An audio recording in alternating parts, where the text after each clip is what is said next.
Have you ever been told right to your face that you don't belong? Imagine standing at an airport gate, first-class ticket in hand, only to have it ripped in half by someone who looks at you and decides you are less than. What would you do in that moment? Walk away in humiliation, or fight back Naomi Sinclair, a black CEO who built the very system keeping our skies safe, faced that choice. In less than 5 minutes, her decision would freeze 152 flights and lock $2.1 billion in the air. But behind that act of power was not revenge. It was the quiet strength of someone who had been told no too many times, and finally chose to say enough. If it were you, standing at that gate with hundreds of eyes watching, would you have had the courage to press the button that changed history, or would fear have silenced you?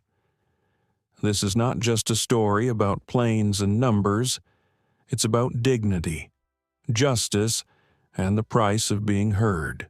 Stay with us, because once you hear Naomi's story, you'll never look at the skies the same way again. Don't forget to like, share, and subscribe to join us on this journey.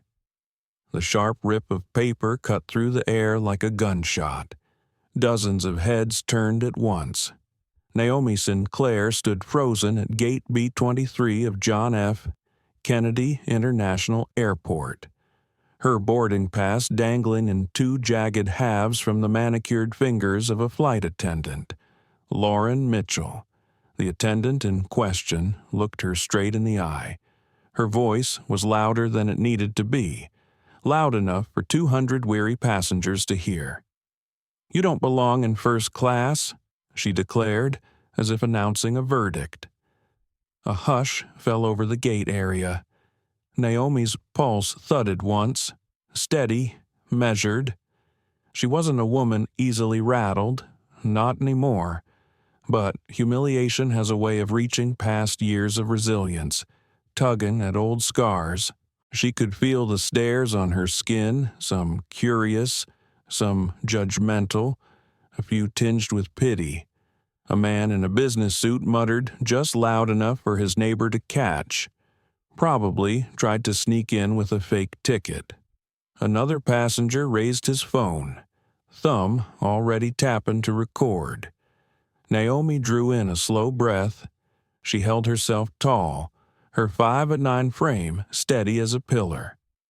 The navy blazer she wore, a tailored cut she'd picked up in a boutique near Wall Street, suddenly felt heavier, as though it carried the weight of every room she'd ever had to prove herself in. Lauren smiled, thin and smug. "We've flagged your boarding pass. It doesn't scan. Must be fraudulent.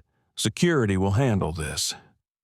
Naomi's briefcase rested at her feet, leather soft and worn at the edges. Inside lay documents worth billions, contracts, system schematics, sealed agreements that could alter the very spine of American aviation.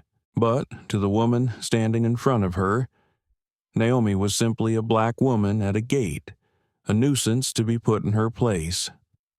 Her chest tightened, not with fear, but with memory. She remembered her mother, still in scrubs after a 12-hour hospital shift, turned away at a luxury department store because this section isn't for you. She remembered her father, a cab driver, pulled over for the 3rd time in a week because he fit the description.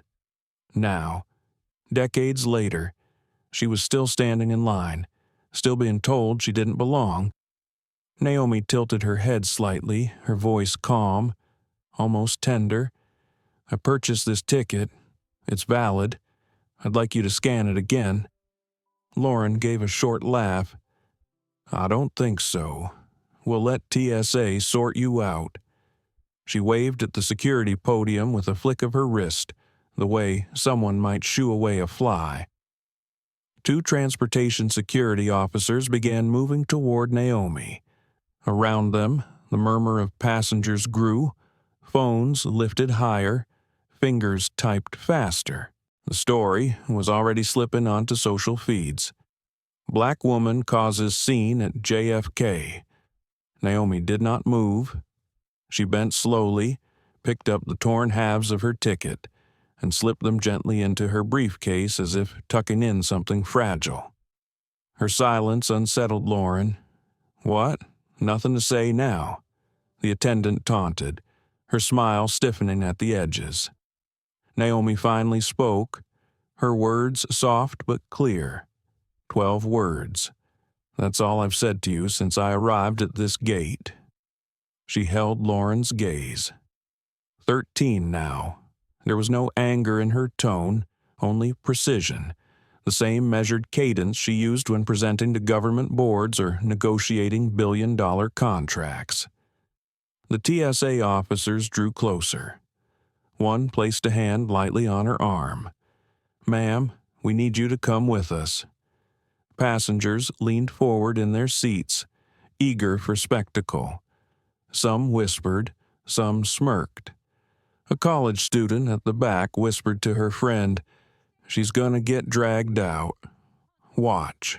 But Naomi's eyes didn't flinch. They moved to her watch, sleek and unassuming on her wrist. She wasn't ready to use it. Not yet. Instead, she let the silence grow heavy, the kind that makes even the boldest hecklers lose their nerve. Behind her, through the floor-to-ceiling windows, morning sunlight spilled across the tarmac. Aircraft engines hummed like an orchestra warming up. The day looked ordinary, routine, but in the space between Naomi's measured breaths, something extraordinary was coiling, waiting. Lauren mistook the silence for surrender. She leaned in closer, her perfume sharp with citrus. "You thought money could buy you respect?" she whispered. "It doesn't work that way. Not for people like you." Naomi closed her eyes for the briefest moment. Her grandmother's voice came back to her. From a kitchen in Detroit, long ago, baby. Dignity is not something they can give you. It's what you carry, even when they try to take it. When she opened her eyes, they gleamed not with anger, but with certainty. She was not powerless, she was not alone, and within 5 minutes, everyone in this terminal and beyond would learn exactly who Naomi Sinclair was. The TSA officers paused, sensing the shift in the air, though they couldn't name it. Naomi's hand brushed the side of her briefcase. Inside, amid contracts and code, lay the tools to tilt the balance of an industry. She inhaled once more, steady and deliberate. The story was only beginning. Naomi Sinclair sat back down in the plastic chair at gate B-23. She crossed her legs slowly, calmly, as though she were waiting for an old friend to arrive instead of 2 federal officers ready to escort her away. The noise of the terminal pressed around her rolling suitcases, muted boarding announcements, a child crying somewhere near the food court.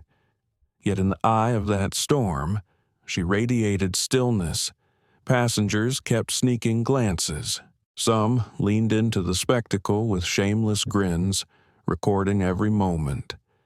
Others shifted uneasily, wondering if this was one of those moments they'd see replayed on the evening news.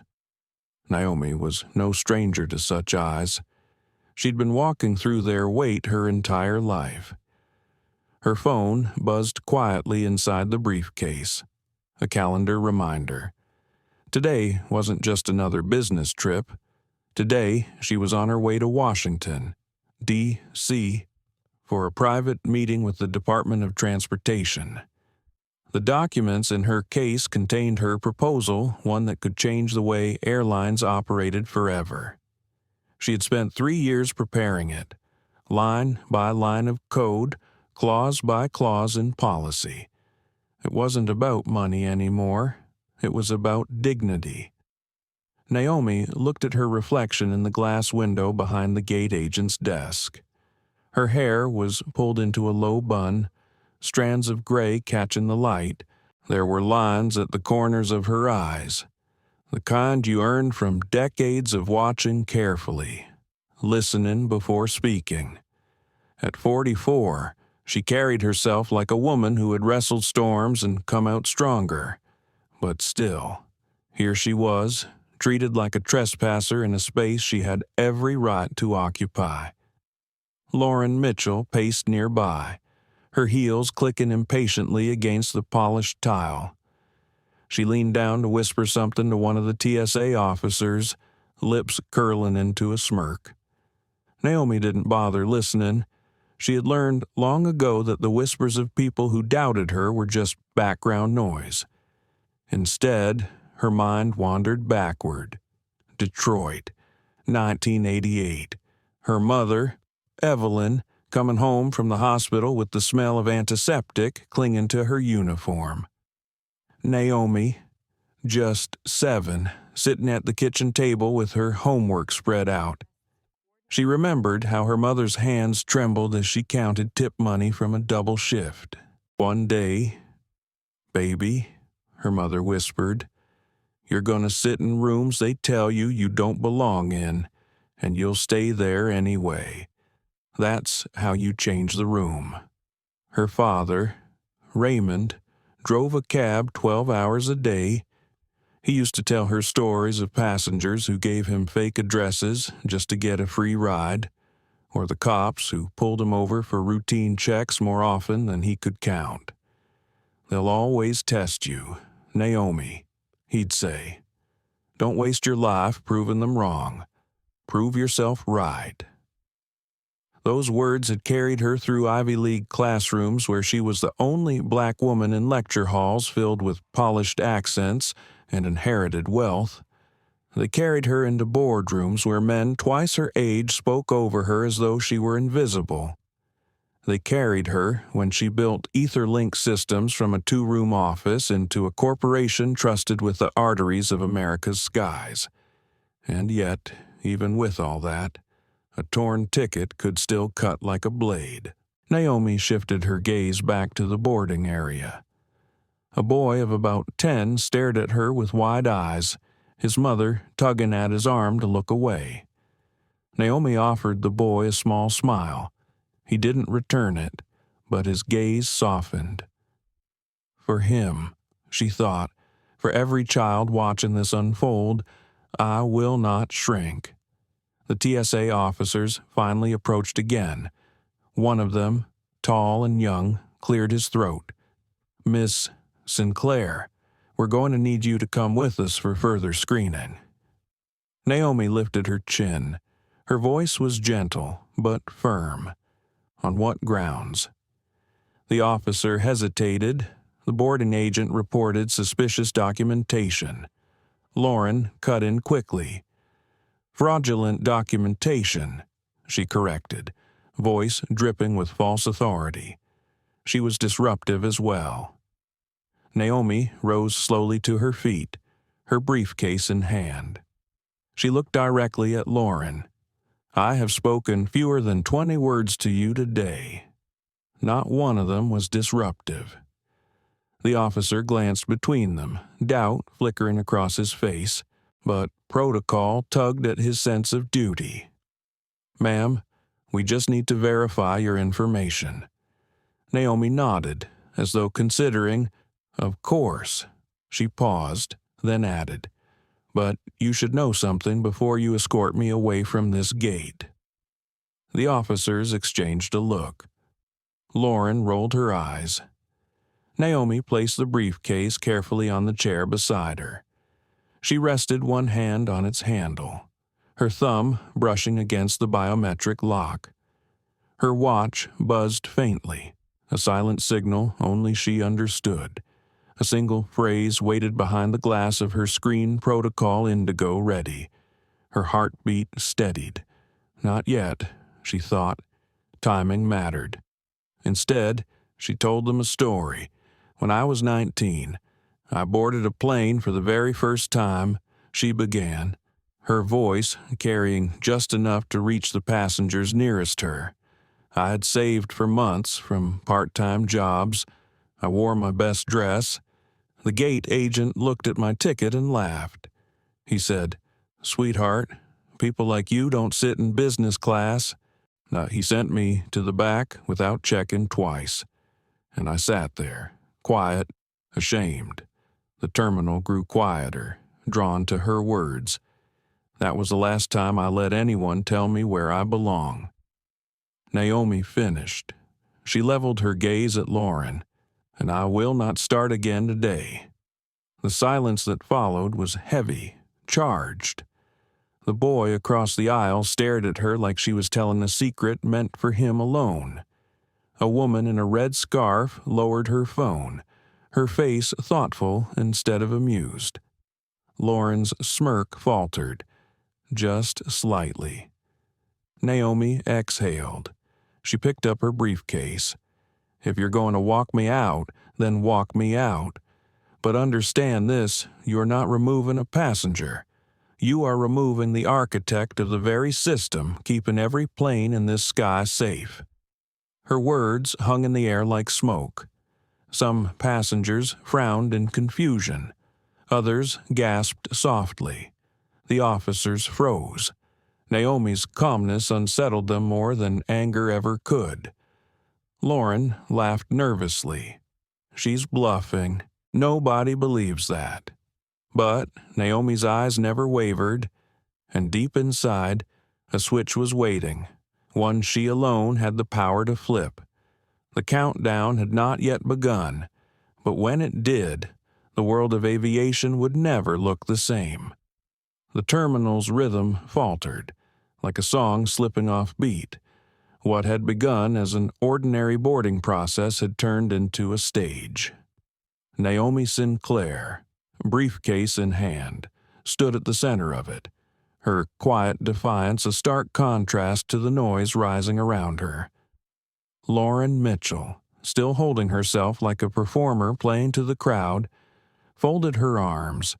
"She's lying," Lauren said, her voice sharp enough to cut through the murmurs. "She tried to board with fraudulent documentation, disruptive behavior, refusal to comply, every red flag you can imagine." The TSA officer nearest to Naomi shifted his weight. His eyes darted toward his partner, uncertainty clouding his face. He had heard the calm in Naomi's voice, seen the steadiness in her gaze. Fraudulent passengers usually screamed or begged. They didn't speak with precision. They didn't command silence. And they certainly didn't carry themselves like this. Passengers leaned in closer. A young woman with earbuds dangling from her collar whispered, "What's she talking about?" "Fraud," her friend shrugged, eyes glued to the unfolding scene. A middle-aged man shook his head, muttering, "Always someone trying to get something they didn't pay for." Naomi breathed in slowly, letting the air cool the tightness rising in her chest. She could have argued, could have shouted her credentials, but she had learned long ago that shouting rarely shifted a closed mind. Instead, she lifted her chin, voice calm but unwavering. "Officer, my ticket is valid. My documentation is in order. If you check your system, you'll see it." Lauren cut in quickly. "We already checked. It was flagged." Naomi's eyebrow arched ever so slightly. "Flagged," she repeated, tasting the word. "Or falsified." The pause that followed was brief, but it sent a ripple through the crowd. The implication hung heavy someone had tampered with her record. Lauren's smirk tightened, a flicker of doubt betraying her confidence. But she recovered quickly. "Ma'am, this attitude isn't helping your case." Naomi tilted her head, the faintest trace of a smile touching her lips. 13 words, she said softly. "That's all it took for you to decide who I was. And here we are." Her words stung with their simplicity. People shifted in their seats. A man stopped recording, lowering his phone, as if realizing this was more than a spectacle. One of the TSA officers cleared his throat. Ms. Sinclair. We'll need you to come with us to a private room for further questioning. We can't hold up the boarding process." Naomi looked past him, through the wide glass windows to the runway where sunlight gleamed off silver fuselages. A row of aircraft waited, their tails lined like sentinels. In 12 days, one of those planes would undergo a maintenance review tied directly to her company's data system. She knew every detail, every scheduled inspection, every compliance requirement, because she had written them. If her name had been flagged as fraudulent, then somewhere deep inside the system, a false entry had been made. And, if that was possible, the implications reached far beyond her single seat in first class. It meant the data she had spent a career protecting, the data that kept lives safe, had been corrupted. She looked back at the officers, at Lauren's eager face. For the first time, her expression hardened. "Do you understand what you're accusing me of? Fraudulent documentation in a federal aviation system isn't a clerical error. It's a felony. And if someone entered false data under my name, that's not my crime. That's a breach." Lauren shifted uncomfortably. "You're bluffing." Naomi let her silence answer. The officers hesitated. They were trained for disorderly passengers. Not this. Not for a woman who spoke like she'd memorized the federal aviation regulations. The taller one touched his earpiece, listening to a voice feeding him instructions. His brow furrowed. Something wasn't aligning with the report they'd been given. Behind them, more passengers lifted their phones. The live streams spread like wildfire. Hashtags began forming online. Shot Gate, B-23, Han, she does belong. What had started as humiliation was mutating into something larger, something harder to contain. Naomi's grip on her briefcase tightened. A memory surged her father, hands on the steering wheel of his cab, explaining the sting of false accusations. "They'll say you broke a law you never touched, Naomi, and then they'll watch to see if you flinch. Don't flinch." She didn't flinch now. She stood steady, her voice steady too. "Officer, I'm willing to comply. But before I leave this gate, you need to understand the system just recorded a false entry against a critical infrastructure stakeholder. That's not a routine mistake. That's a trigger." The officer's eyes widened slightly, his posture straightening. Stakeholder." Naomi nodded once. "Check my clearance. You'll see." Lauren burst out laughing, the sound brittle. "She's playing you. She's just a passenger trying to talk her way out." But no one was laughing with her. Not anymore. The crowd had shifted, its tone subtle but undeniable. A murmur of curiosity had replaced mockery. The boy who had stared at Naomi earlier tugged at his mother's sleeve. "Mom," he whispered, "what if she's telling the truth?" The mother pressed a finger to her lips, but her eyes lingered on Naomi with something new consideration. The taller TSA officer stepped back, murmuring into his radio. The other officer stayed in place, his hand still resting on the belt near his holster.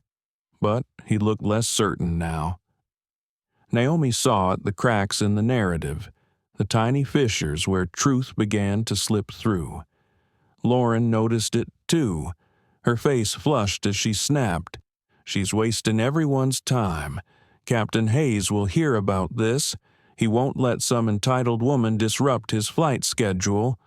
At the mention of the captain, Naomi's eyes flickered. Captain Robert Hayes. She knew the name. Veteran pilot, 30 years in the air, respected, trusted. She had read reports tied to his flight records, had even built data safeguards he'd relied on without knowing her name. And now, He would walk through that jet bridge and see her not as the architect of his safety, but as a disruption. Naomi inhaled deeply, bracing herself. The accusation was no longer just about her. It was about an entire system tilting under the weight of prejudice and manipulation. And within minutes, she would have no choice but to act.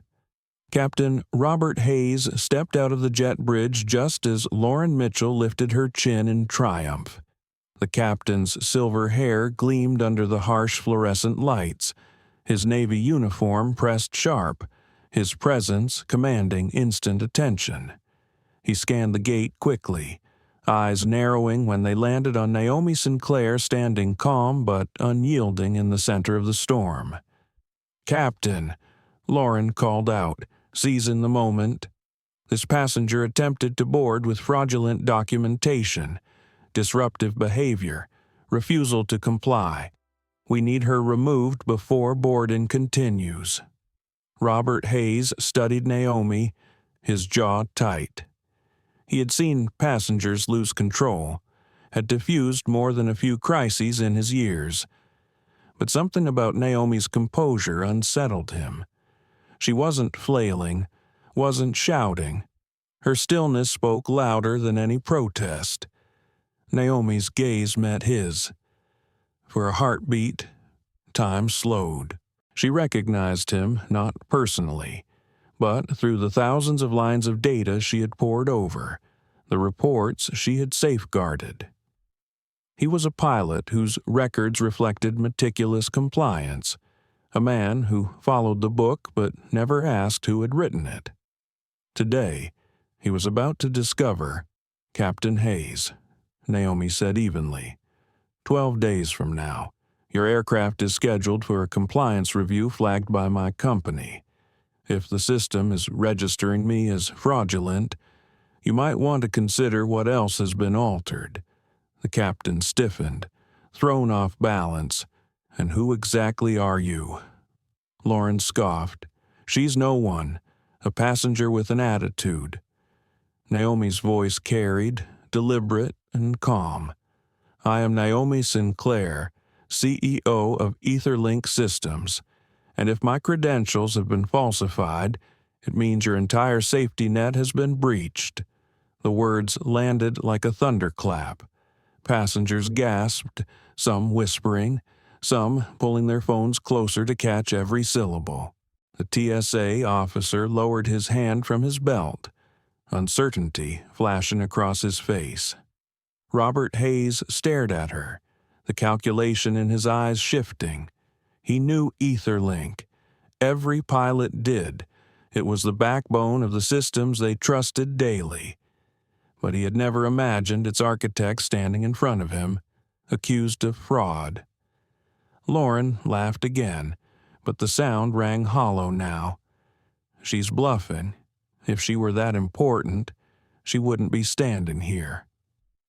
Naomi opened her briefcase. Inside, the torn ticket rested alongside neatly stacked folders and a sleek tablet.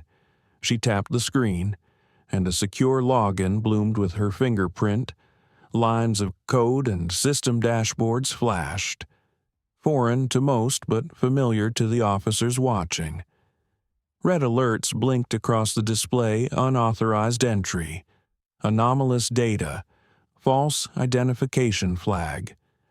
This, Naomi said quietly, is what happens when the system thinks I'm a fraud. And when it thinks I'm a fraud, it assumes everything tied to my clearance is compromised. The protocols engage, fail-safes activate. Her watch vibrated once. A countdown appeared 5 minutes. She lifted her head. In exactly 5 minutes, 152 flights will freeze on runways across America. $2.1 billion in active trades tied to airline operations will be locked. That's not a threat. That's a trigger the system has already initiated. The crowd erupted, shouts, gasps. Someone cursed under their breath. A man dropped his coffee, the paper cup collapsing in a brown puddle at his feet. Phones shot higher, live streams catching the wide-eyed faces, the captain's paling expression, the calm certainty in Naomi's voice. Lauren's face drained of color. You can't. No passenger can do that." Naomi's tone was steady, soft enough to force everyone to lean closer. "I'm not a passenger. I'm the architect." The officers froze. Robert Hayes inhaled sharply, his eyes flicking to the red, blinking countdown reflected in Naomi's watch. His training told him to de-escalate, but his gut told him he was standing on the edge of something far bigger than a boarding dispute. Lauren tried again, her voice faltering. "She's lying. She has to be lying." But then the first alert echoed through the terminal speakers. "Attention. Flight delays reported nationwide due to system anomaly. Please remain calm." Gasps rippled through the passengers. Naomi's countdown hit 4 minutes, 37 seconds. "I told you," Naomi said softly. "This is not about me boarding a plane. This is about exposing a system built to fail people like me, and protecting people like you only when it chooses to." The boy from earlier whispered loudly, "She's stopping all the planes." His mother hushed him, but her own eyes were wide. Robert Hayes stepped forward, his voice taut. "Ms. Sinclair, if what you're saying is true, what exactly happens next?" Naomi met his gaze. "That depends on whether you listen. A threat would be if I wanted to hurt you. But this is information, protocols responding exactly as they were designed to. And if you want those flights back in the sky, you'll hear me out." The TSA officers exchanged frantic whispers. One muttered into his radio, words swallowed by static. Lauren looked around, waiting for someone to back her up. But no one spoke. The tide had shifted. The passengers weren't jeering now. They were captivated, unsettled, some even siding silently with Naomi. The seconds ticked by. Naomi could feel the weight of every eye on her, but she did not shrink. Her grandmother's words echoed again. "Dignity is what you carry, even when they try to take it." Today, that dignity was about to trigger a reckoning. Her watch buzzed 3 minutes. Lauren stepped back, panic creeping into her voice. "Captain, stop her. She's dangerous." But Robert Hayes no longer looked at Naomi like a dangerous passenger. He looked at her like a woman holding truths he could no longer ignore.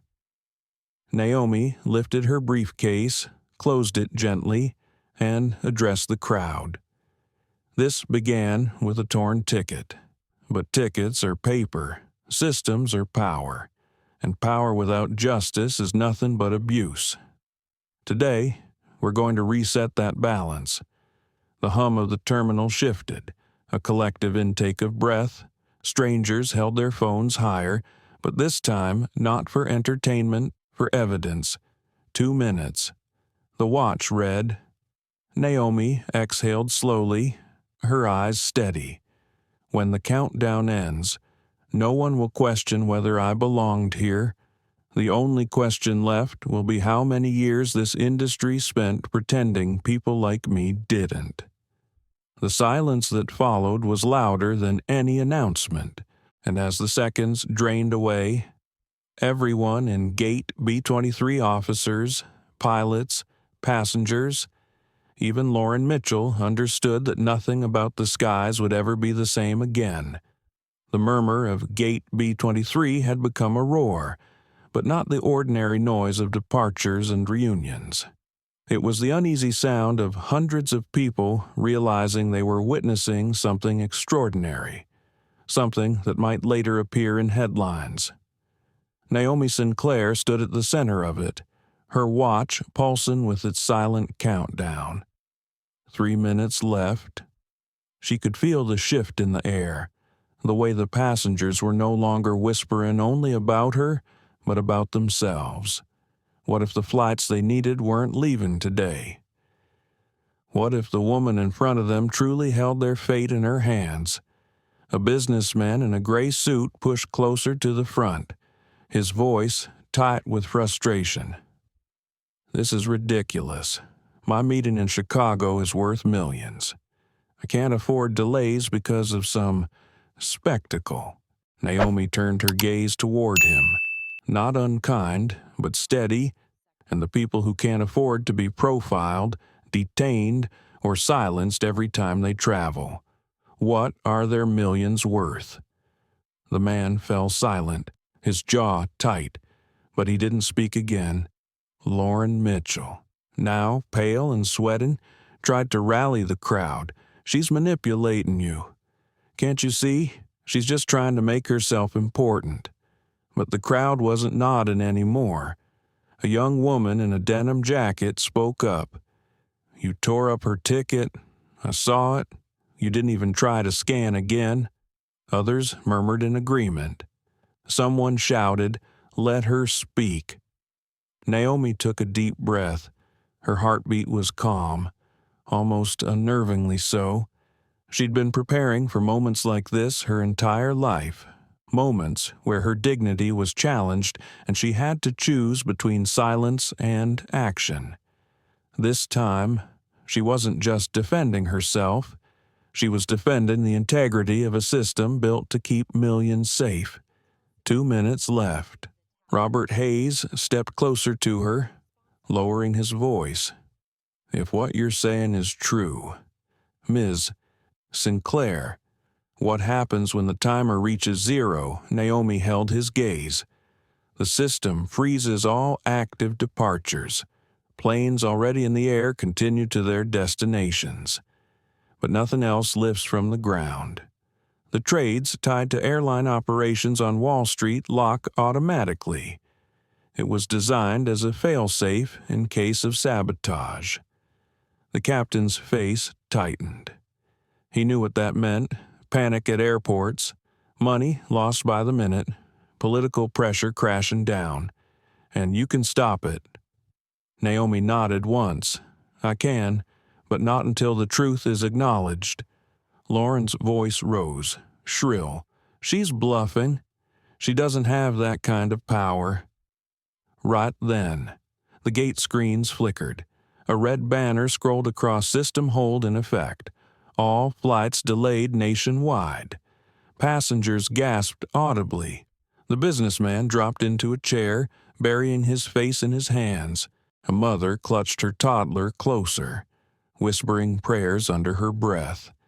Naomi's watch ticked down to 90 seconds. She spoke again, her tone measured, deliberate. "What you're witnessing isn't a threat. It's proof. The system doesn't lie. And the system knows I'm not a fraud. It knows I'm a critical infrastructure stakeholder, which means someone intentionally flagged me to remove me. You should ask yourselves why."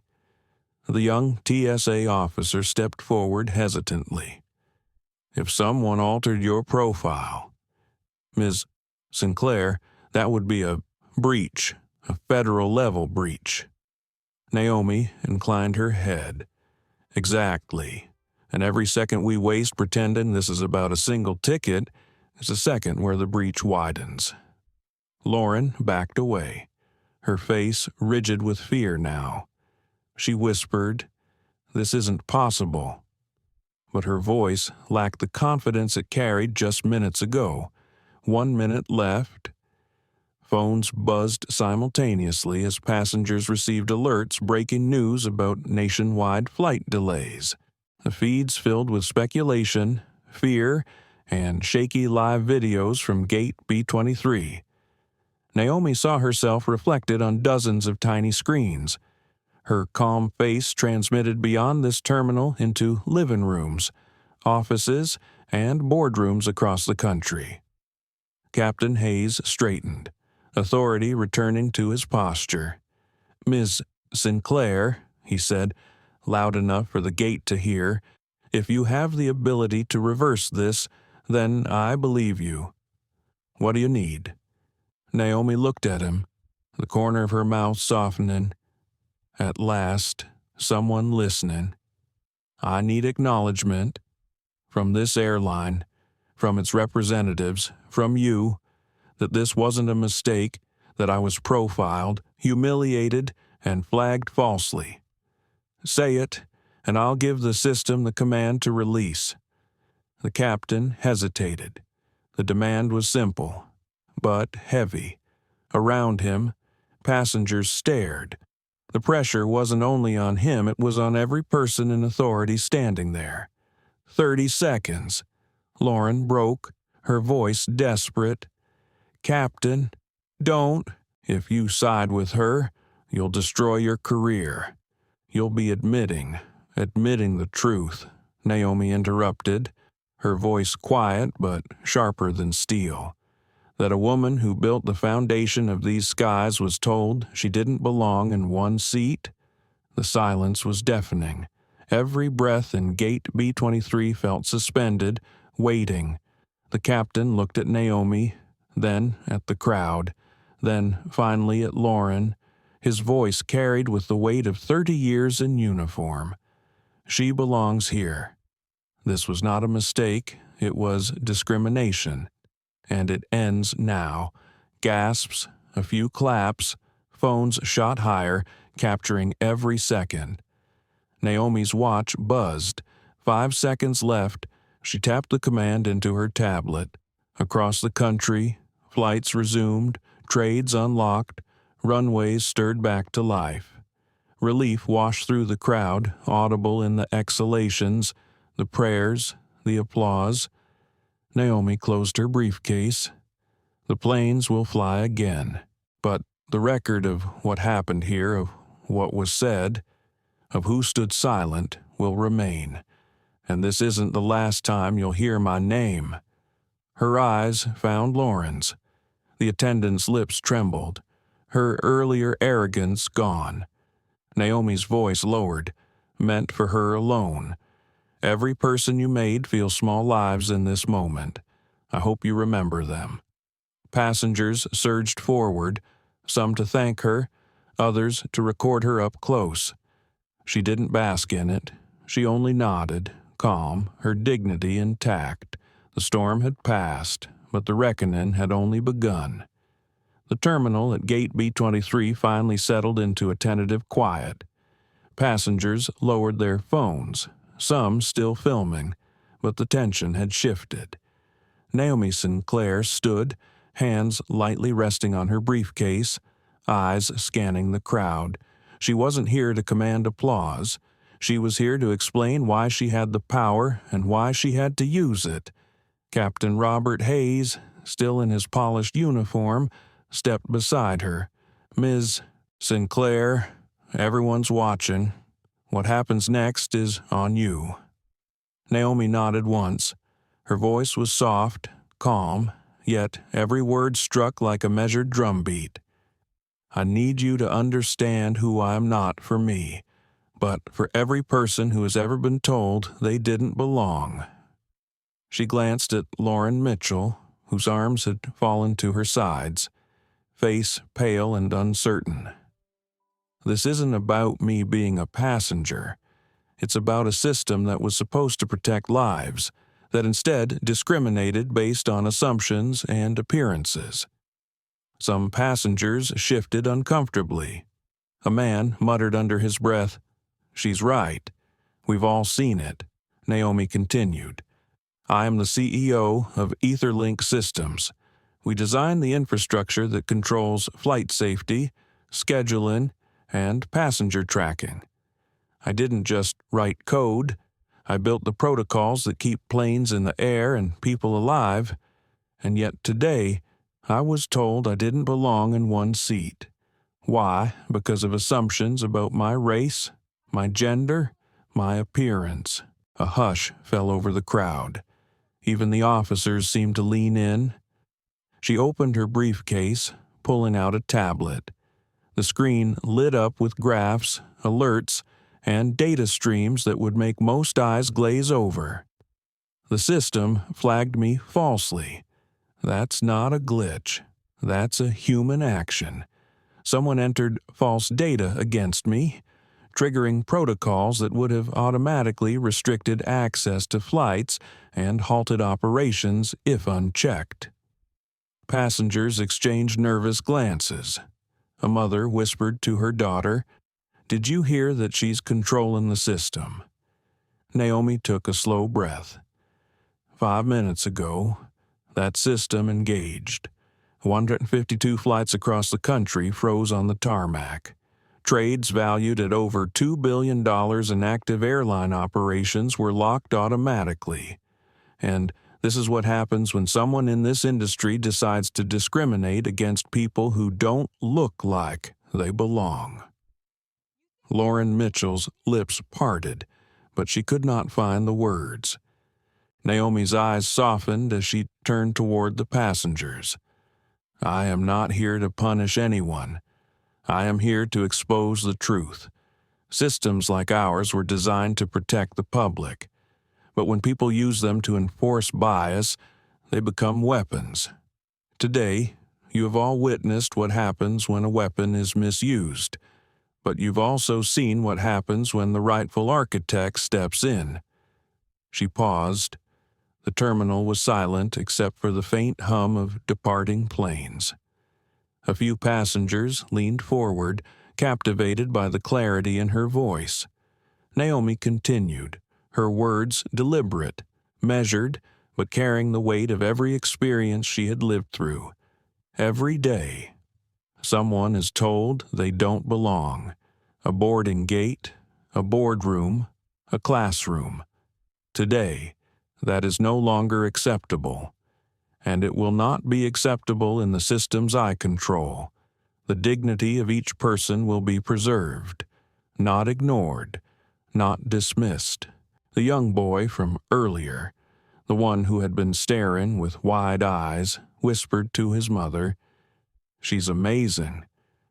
Naomi glanced down at him and smiled briefly, a hint of warmth breaking the tension. Every child deserves to see that the world can be fair, that their potential is not limited by someone else's prejudice. Captain Hayes stepped closer, his voice low. "Ms. Sinclair, this is incredible, but some people will never understand unless you show them proof." Naomi nodded. She tapped her tablet again, and the screen projected to the monitors around the terminal. A series of alerts, red and yellow, showed entries where her profile had been falsely flagged. Every incident was documented timestamps, names, actions taken. Lauren Mitchell's earlier declarations were displayed in sharp contrast to the system's records. Gasps and murmurs filled the room. People realized that Naomi was not exaggerating. The data was irrefutable. She looked back at Lauren. "You see this. This is the consequence of your choices, your assumptions, and now the industry will see it too." Naomi's voice softened. "I do not rejoice in your discomfort. I only ask you to understand. The choices we make, the way we treat each other, these decisions echo far beyond a single moment or a single gate." Passengers nodded silently, some with tears in their eyes. A young woman approached Naomi, clutching her phone. "I've seen this happen before," she said softly. "I was too scared to speak up, but you made them stop." Naomi offered a small, reassuring smile. "Then perhaps you will speak up next time. That is how change happens, not just by one person, but by many." Captain Hayes exhaled. "Ms. Sinclair, what you've done here, people will remember it. The airline, the system, the industry, it will not be the same." Naomi's gaze swept across the terminal.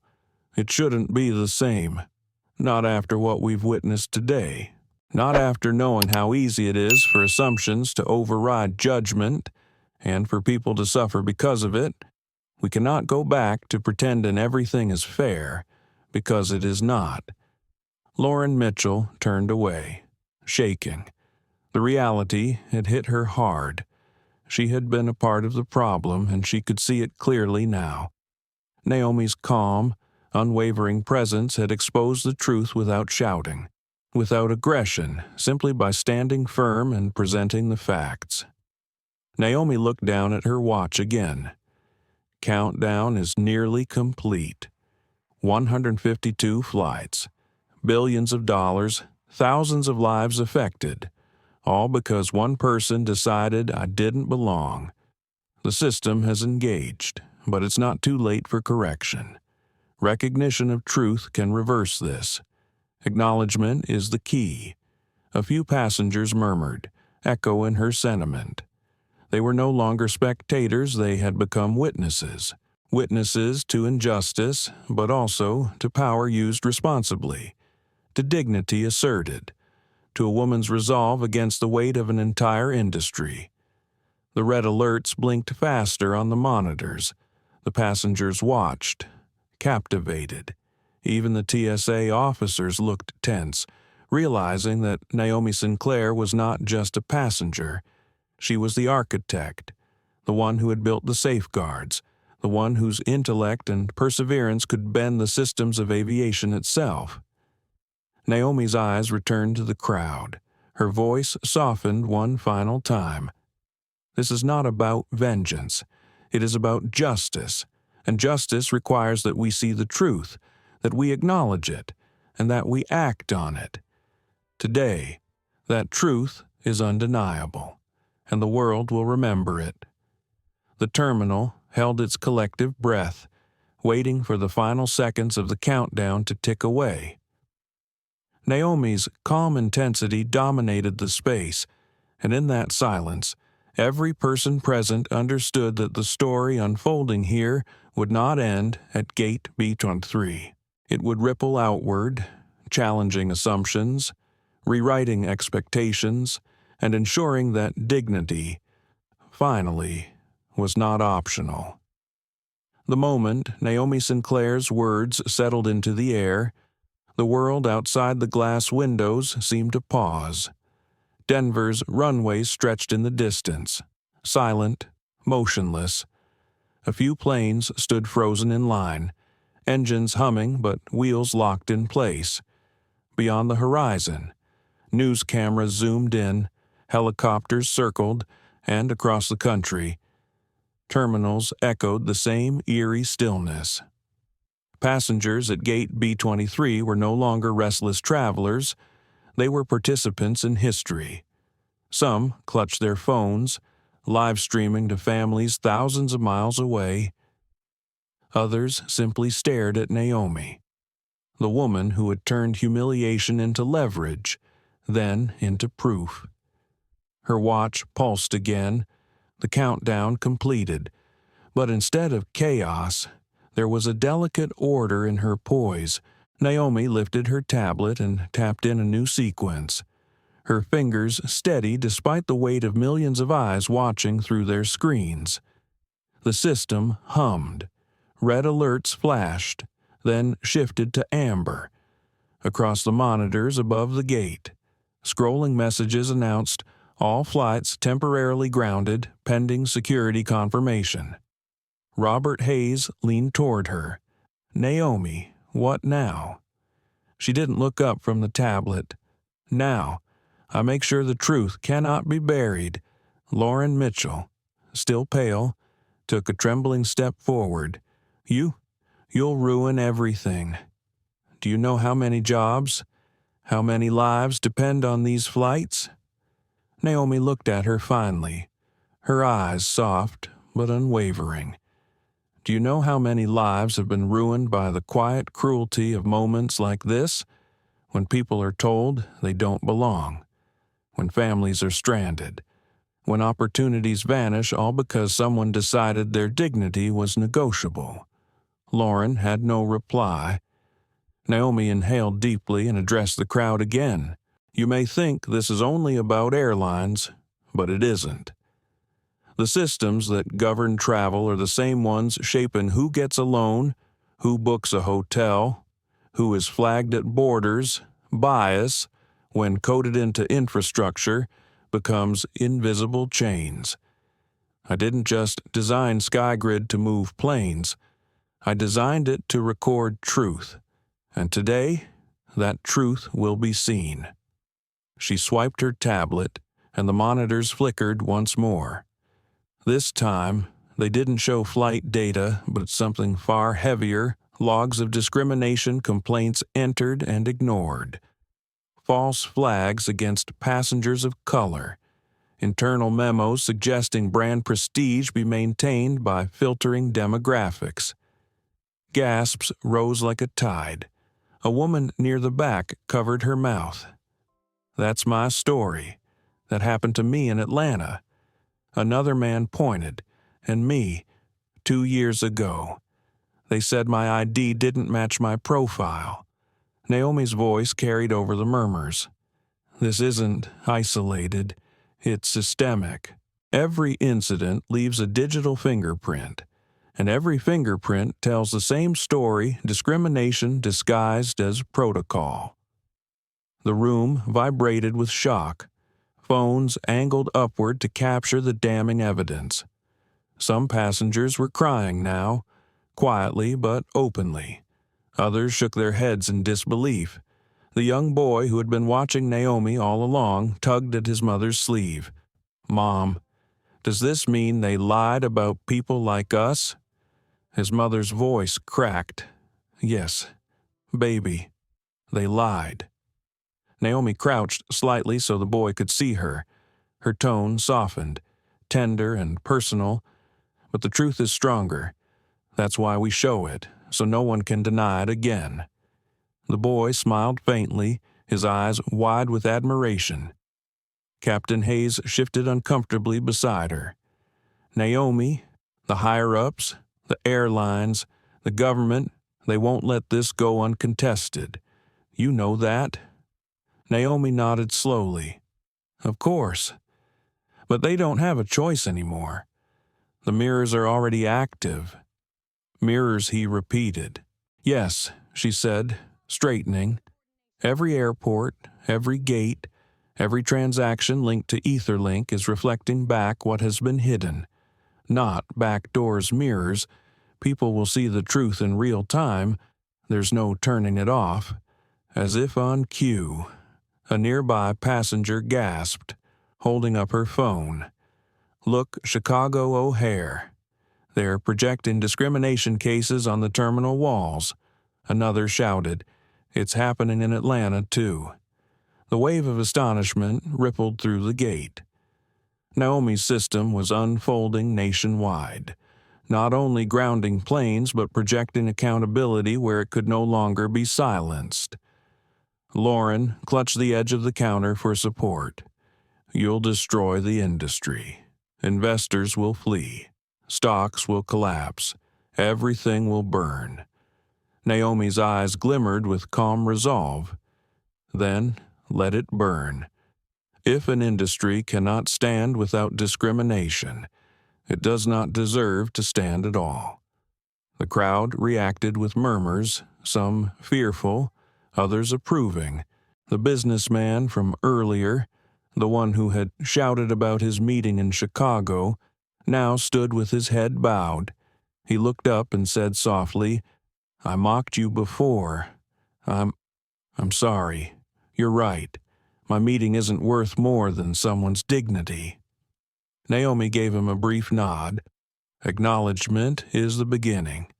Suddenly, the loudspeakers cracked alive. A nervous voice announced, "Attention, passengers. Federal security representatives are en route to gate B-23. Remain calm." The crowd stiffened. Naomi's face remained composed. She had expected this. Within minutes, uniformed agents moved into the terminal, their presence heavy with authority. The lead officer, Agent Daniel Ruiz, stepped forward, his eyes scanning Naomi with suspicion and awe. "Dr. Sinclair, you'll need to come with us. The Department of Transportation and the Secretary of Homeland Security want answers immediately." Naomi closed her tablet gently. "Then I'll give them, but not in shadows, not behind closed doors. Everything I say here, everything I show them, will be public." "Do you understand?" Ruiz hesitated, unused to being addressed with such quiet defiance. "That's not protocol." Naomi smiled faintly. "Neither is grounding 152 flights because a black woman's ticket was torn in half." Passengers erupted in applause, startling even the agents. The sound filled the terminal, rolling like thunder through gate B-23. Naomi lifted her briefcase and stepped toward Ruiz. "I will go with you. But make no mistake, this revolution doesn't end with me walking out that door. It has already begun." As the agents escorted her, the passengers began chanting softly at first, then louder, until the words shook the glass walls of the terminal. "She belongs. She belongs. She belongs." Naomi walked tall, her face calm, her stride steady, carrying not just her dignity but the weight of every person who had ever been told otherwise. The convoy that carried Naomi Sinclair away from gate B-23 looked less like a routine transport and more like the beginning of a state visit. Black SUVs with tinted windows lined up at the curb, their engines idling with a low rumble that seemed to vibrate through the concrete. Police motorcycles flanked them, lights flashing, sirens mercifully silent. Yet the spectacle alone told every bystander this was no ordinary departure. As Naomi stepped into the back of the lead vehicle, escorted by Agent Daniel Ruiz, she glanced once over her shoulder. Through the wide glass of the terminal windows, she could still see the passengers chanting, "She belongs. She belongs." Their voices didn't fade as the doors shut. Instead, the echo stayed in her chest, steady and resonant, like a second heartbeat. Inside, the SUV smelled of leather and faint antiseptic. Naomi sat upright, her briefcase balanced neatly on her lap, hands folded on top. Agent Ruiz sat across from her, flanked by two younger officers who avoided her gaze, as if afraid that looking directly at her might make them complicit in whatever storm she was about to unleash. "You understand," Ruiz began carefully, "that what you've done could be interpreted as an act of cyber-terrorism." Naomi tilted her head. "Cyber-terrorism is about causing chaos. I've done the opposite. I've revealed it. The chaos was always there, hidden under neat reports and polished quarterly statements. I've just held up a mirror." Ruiz shifted uncomfortably. "Still, people above my pay grade are very alarmed. Freezing flights, locking trades, it's unprecedented." Naomi's tone remained calm, almost gentle. "What's truly unprecedented is a system that allows discrimination to operate unchecked for decades while pretending to be neutral. What I've done isn't destruction, it's revelation." The younger officer finally glanced at her, then quickly looked away. Naomi caught the flicker of something doubt, or maybe recognition. The convoy pulled into the express lane toward downtown Manhattan. Traffic cleared by wailing sirens up ahead. Naomi turned to look out the tinted window. Crowds had gathered along the sidewalks. They weren't angry mobs or confused tourists. They were employees, workers, ordinary people with hastily made signs. "Thank you, Dr. Sinclair," and the profiling, "dignity in the skies." Her throat tightened, but she didn't allow it to show. The revolution wasn't meant to be about her, but about everyone who had been told no, who had been humiliated quietly with no one to witness. Today, the witnesses were everywhere. Ruiz noticed the crowds, his voice tinged with awe. "You see that they're not afraid of you. They're following you." Naomi kept her eyes on the people as they blurred past. "They're not following me. They're following truth. I'm just the one holding it up right now." The SUV hit a bump, and for the first time since leaving the gate, silence filled the space. Naomi allowed herself a small moment to close her eyes. She remembered her grandmother's hands, calloused and steady, washing dishes in houses she would never own. She remembered her father being asked to step aside at security for the 10th time in 1 year. She remembered herself, 15, watching a teacher dismiss her science project until a white classmate claimed the same idea weeks later. Every humiliation was a stitch in the fabric of this moment. The convoy slowed as it approached Lower Manhattan. The skyline rose like glass and steel cliffs, its towers reflecting the late afternoon sun. Ahead lay the Federal Building, where the Department of Transportation and Homeland Security had convened an emergency session. Ruiz leaned closer. "Naomi, I'll be honest. Once we walk in there, they'll try to control the narrative. They'll want private hearings, closed rooms, limited press." But he hesitated. "I've seen what's already out there. The mirrors. I don't think they can bury it." Naomi opened her eyes and looked at him. "They won't, and I won't let them try." The SUVs pulled to a halt. The doors opened, and a wall of flashing cameras erupted. Reporters shouted her name, questions flying through the air like darts. "Is it true you grounded the entire aviation system? Did you hack your own code? Are you demanding ransom?" Naomi stepped onto the pavement, calm and unhurried, the police forming a tight circle around her. She didn't answer the reporters. She didn't need to. The story was already larger than their questions. Inside the Federal Building, fluorescent lights hummed over sterile hallways. Ruiz guided her toward a chamber lined with oak panels and American flags. Around the long table sat officials from multiple agencies, men and women in suits. Some pale with fear, others hard-eyed with anger.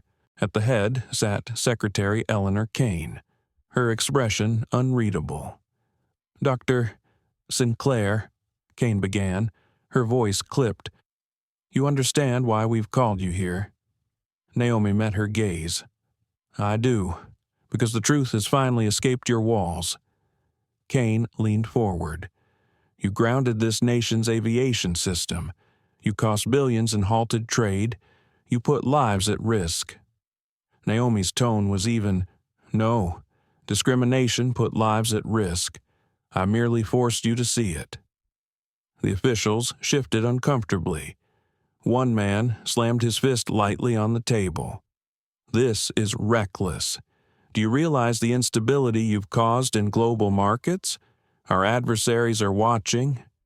Naomi opened her briefcase, laid her tablet on the table, and activated the mirror feed. The screens lining the chamber walls flickered to life. Case after case scrolled by passengers detained without cause, families denied boarding, employees instructed to profile discreetly, internal emails from airline executives recommending strategies to protect premium optics. "This," Naomi said, gesturing to the evidence, "is your instability. This is your adversary. And it was built inside your own house." Kane's mask slipped slightly. She whispered, "My God." Ruiz glanced at her, his voice low but firm. "She's not exaggerating. I've seen the data. It's airtight." The room erupted into murmurs, anger mixed with fear. Some officials demanded immediate shutdown of Naomi's access. Others warned that doing so would trigger a full release of everything, given her system's fail-safes. Naomi raised her hand, and the room fell quiet. Listen carefully. I did not come here to destroy.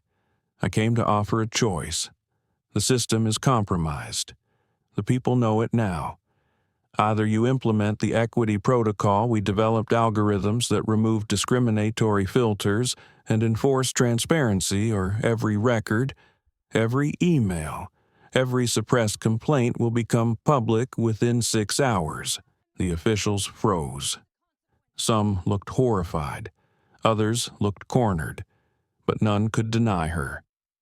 Secretary Kane finally spoke. "You're giving us an ultimatum." Naomi's voice softened. "I'm giving you an opportunity to choose justice before justice forces itself upon you." The chamber was silent. Outside, sirens wailed faintly, and crowds chanted her name in the streets. Naomi Sinclair sat calmly at the table, briefcase at her side, dignity unshaken. She knew the battle wasn't over. It was only beginning. But the tide had shifted, and for the first time in her life, the power of the skies was no longer in the hands of those who had dismissed her. It was in hers. The chamber was thick with tension, the kind that clung to skin and made every breath feel heavy. Naomi Sinclair sat with her back straight, her briefcase closed, her hands folded on top. She didn't fidget, she didn't raise her voice. She simply waited, her presence louder than any outburst could ever be. Secretary Eleanor Kane finally broke the silence. "Dr. Sinclair, this equity protocol you're proposing, how exactly does it work?" Naomi leaned forward, her tone deliberate. "It monitors for discriminatory patterns across every transaction boarding passes. Hotel reservations, car rentals, even security screenings. It doesn't guess, it doesn't assume, it flags disparities in treatment. If one group is disproportionately denied, delayed, or detained, the protocol highlights it instantly. Transparency is automatic. Accountability becomes unavoidable." One of the older officials scoffed. "You want us to hand over control of our entire aviation system to you?" Naomi's eyes stayed locked on him. "No. I want you to hand control back to the people. My role is only to ensure the system tells the truth." The man's face flushed, and if we refuse, Naomi's voice was steady, but her words carried the weight of inevitability. "Then in 5 hours and 53 minutes, every suppressed record in SkyGrid becomes public. Every email, every memo, every false flag. The world will see who you've been protecting and who you've been hurting." The officials erupted into crosstalk, some demanding immediate compliance, others insisting on containment. Secretary Kane raised her hand sharply. "Enough." The room quieted. Kane turned back to Naomi. "You've put us in an impossible position." Naomi's lips curved in the faintest shadow of a smile. "No, Secretary. I've given you a possible one. You just don't like the terms." Agent Daniel Ruiz shifted in his seat near the wall. He had been silent since they'd entered, but now his voice cut through the room. "She's right. I've seen the crowds outside. I've seen the live feeds. The public already believes her. If you try to silence her now, you'll prove her point." Some officials glared at him, but others glanced uneasily at their phones. News outlets were already running headlines. "Flights frozen by equity architect. CEO exposes discrimination at national level. System of skies under fire." Naomi took a breath, her eyes softening slightly. "I never wanted this kind of spectacle. I didn't wake up this morning planning to ground planes. I wanted to board quietly, sit in my seat, and get to my destination. But someone decided I didn't belong. That choice unleashed this reckoning, Not me. Them. Lauren Mitchell's face flickered across Naomi's mind, her smug smirk as she tore the ticket, her voice declaring, "You don't belong here." Naomi swallowed hard, keeping her expression composed. And how many others have been silenced because no one was watching when it happened to them for a moment? The room was still. Even those who opposed her seemed caught by the weight of her words.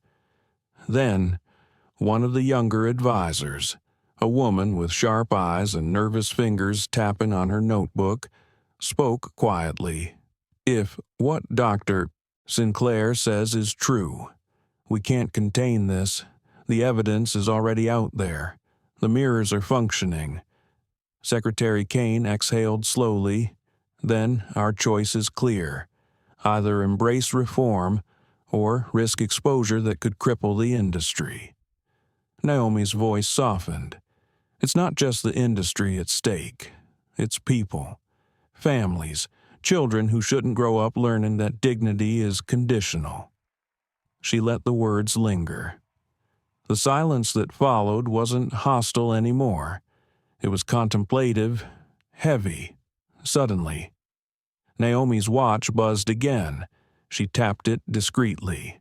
A secure notification slid across the screen. "Unauthorized access attempt detected. SkyGrid mainframe." Her stomach tightened. She knew what it meant. Someone was trying to wrest control. She stood slowly. Someone in this room or working with this room is trying to override the system right now. Gasps rippled across the chamber. One official shouted, "That's absurd." Naomi turned her tablet so the room could see. Red alerts flashed across the screen.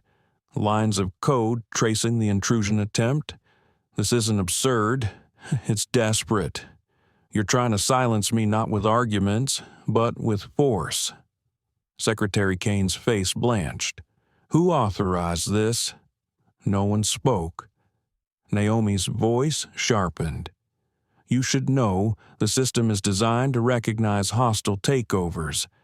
Every attempt to alter data without my key signature accelerates the countdown.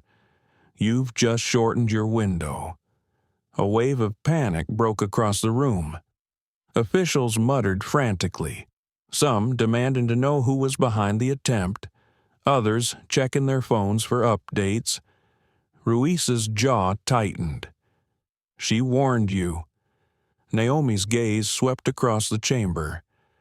"This isn't about silencing me. It's about silencing the truth. But truth doesn't wait for permission. It will outlive all of us." Kane pressed her hands against the table, her composure finally cracking. "Dr. Sinclair, what do you want us to say? What do you want us to do? Right here, right now. That will stop this clock." Naomi stepped closer, her voice low but carrying, "I want you to acknowledge it. Publicly. Not in a memo. Not in a buried report. Stand before the people and admit the system has been discriminatory, that it has been misused, and that you will fix it with the equity protocol. Say it, and the countdown halts." The chamber fell silent. Everyone turned toward Kane. For a moment, the secretary's mask slipped, revealing fear, pride, and calculation all wrestling within her. Then she straightened, lifted her chin, and nodded once. "All right, I'll do it." The room erupted again, some officials protesting, others sighing in relief. Naomi felt the faintest loosening in her chest. For the first time in hours, the possibility of resolution glimmered, but she knew better than to trust relief. There would be resistance, sabotage, betrayal. Yet for now, she had nudged the mountain, and once a mountain shifted, the whole landscape changed. Naomi Sinclair, calm and resolute, sat back down and folded her hands. "Then let's begin."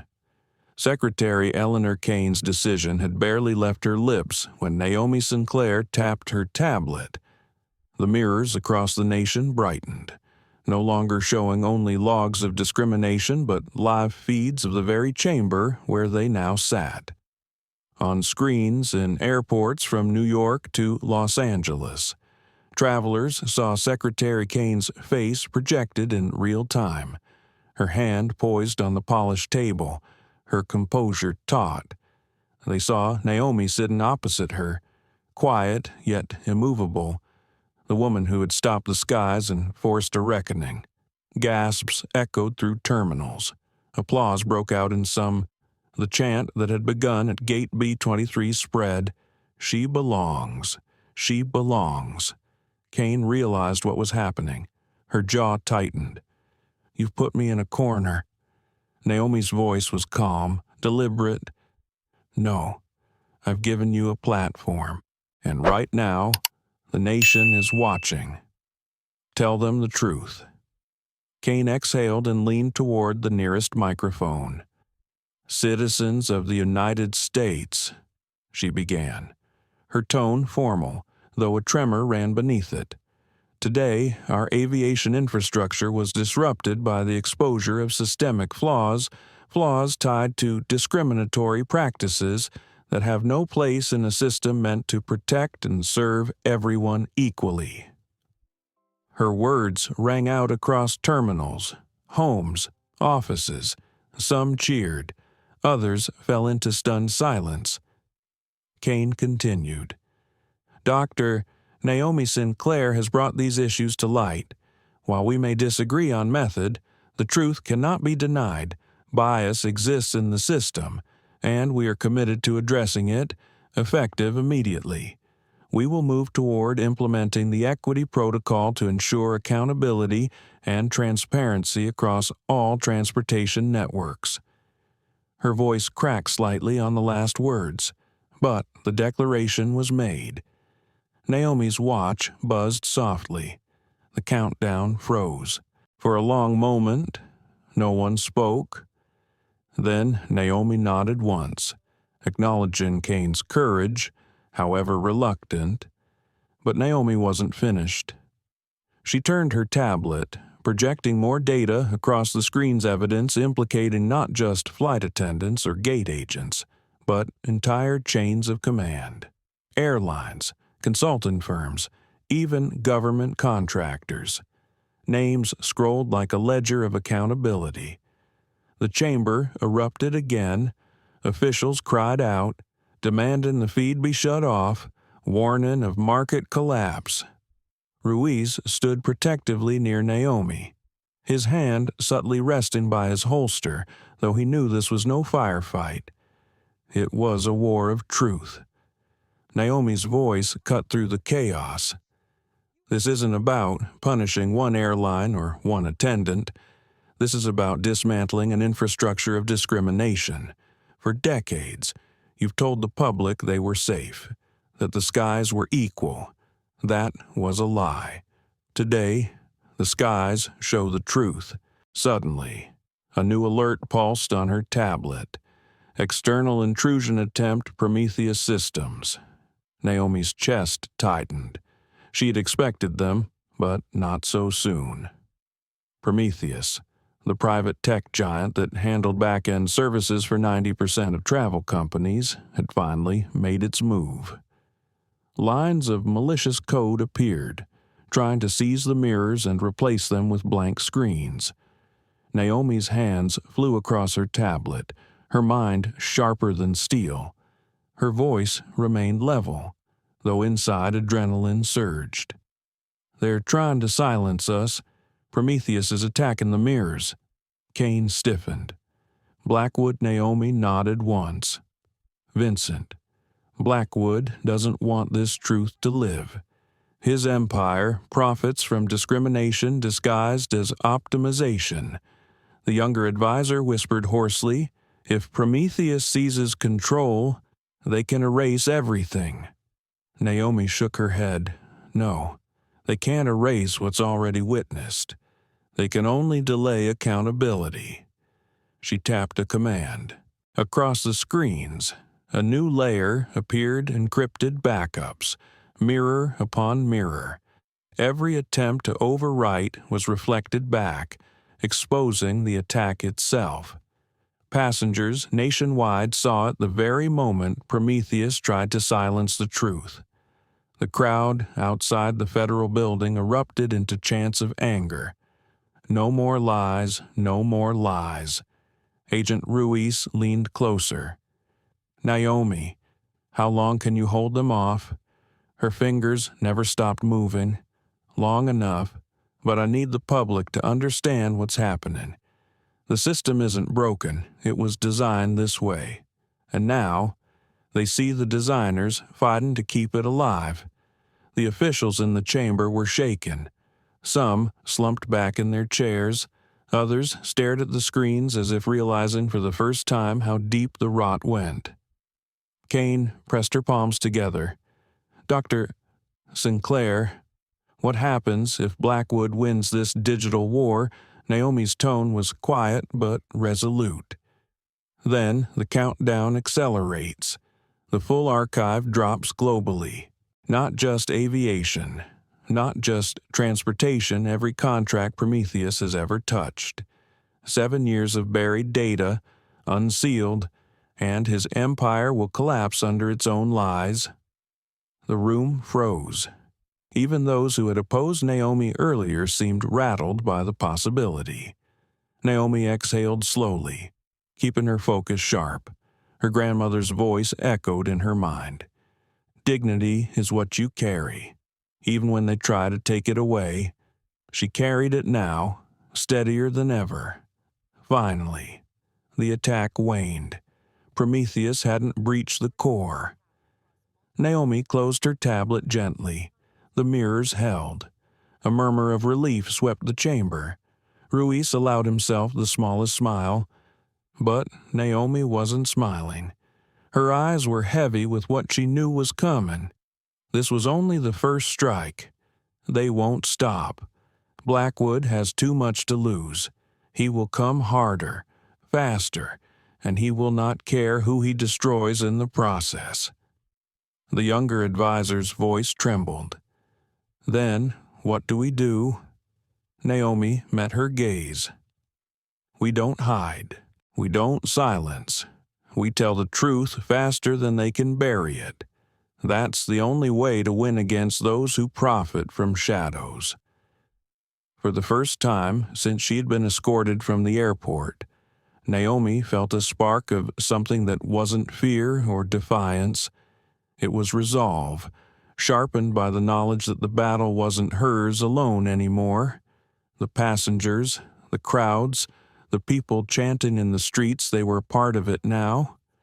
She lifted her head, looking around the chamber at the faces of those who had tried to deny her, those who had feared her, those who had chosen to listen.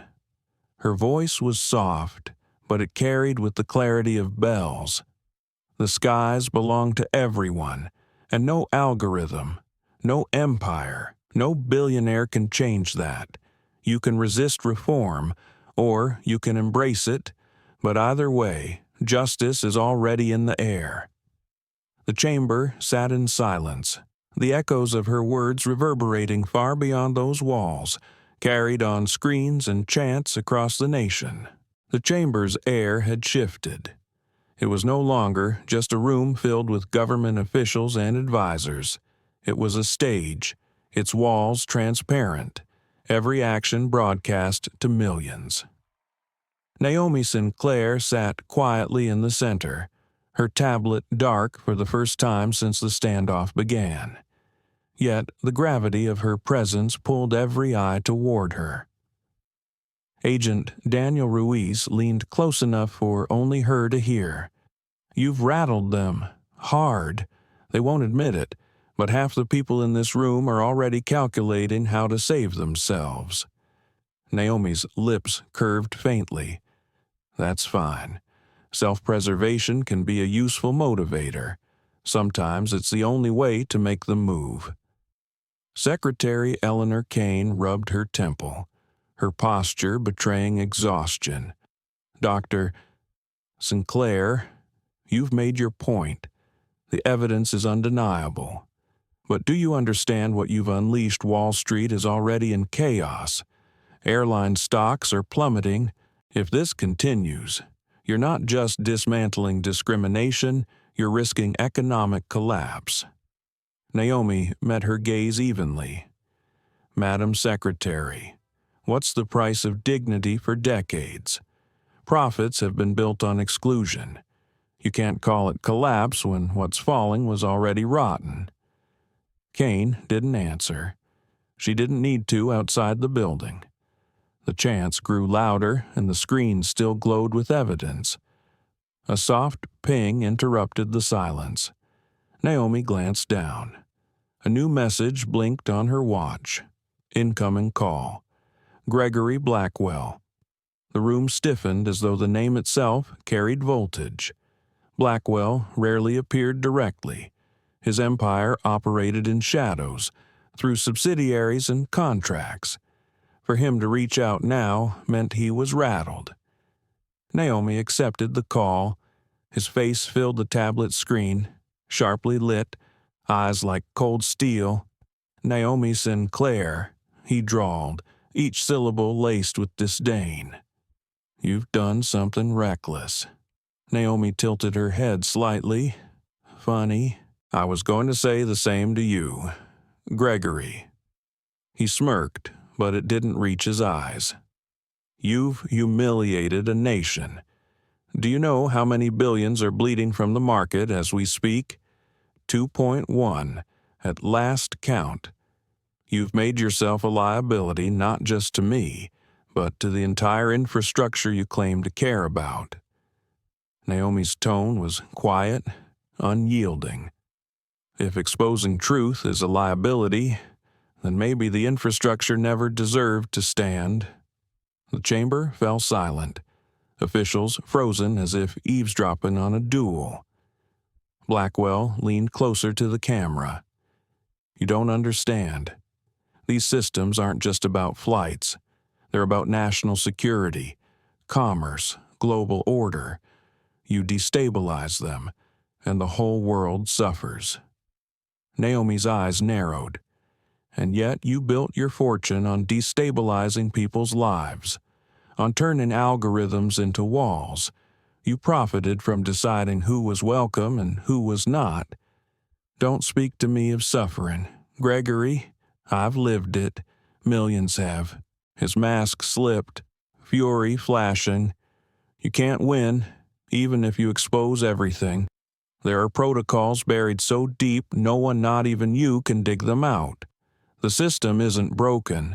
Naomi, it's rigged, and it always has been. Her silence was sharper than words. For a beat, the only sound was the hum of servers powering the mirrors. Then Naomi said, her voice calm as still water, maybe it's time the rigging was cut. She ended the call with a tap. Gasps rippled through the chamber. Ruiz whispered, You just slammed the door on the most powerful man in tech.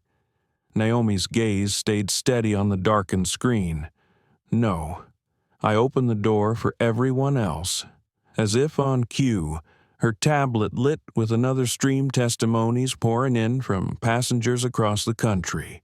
Stories of missed funerals, denied upgrades, humiliating confrontations at gates, videos, emails, digital fingerprints. The mirrors were becoming more than just reflections, they were a chorus.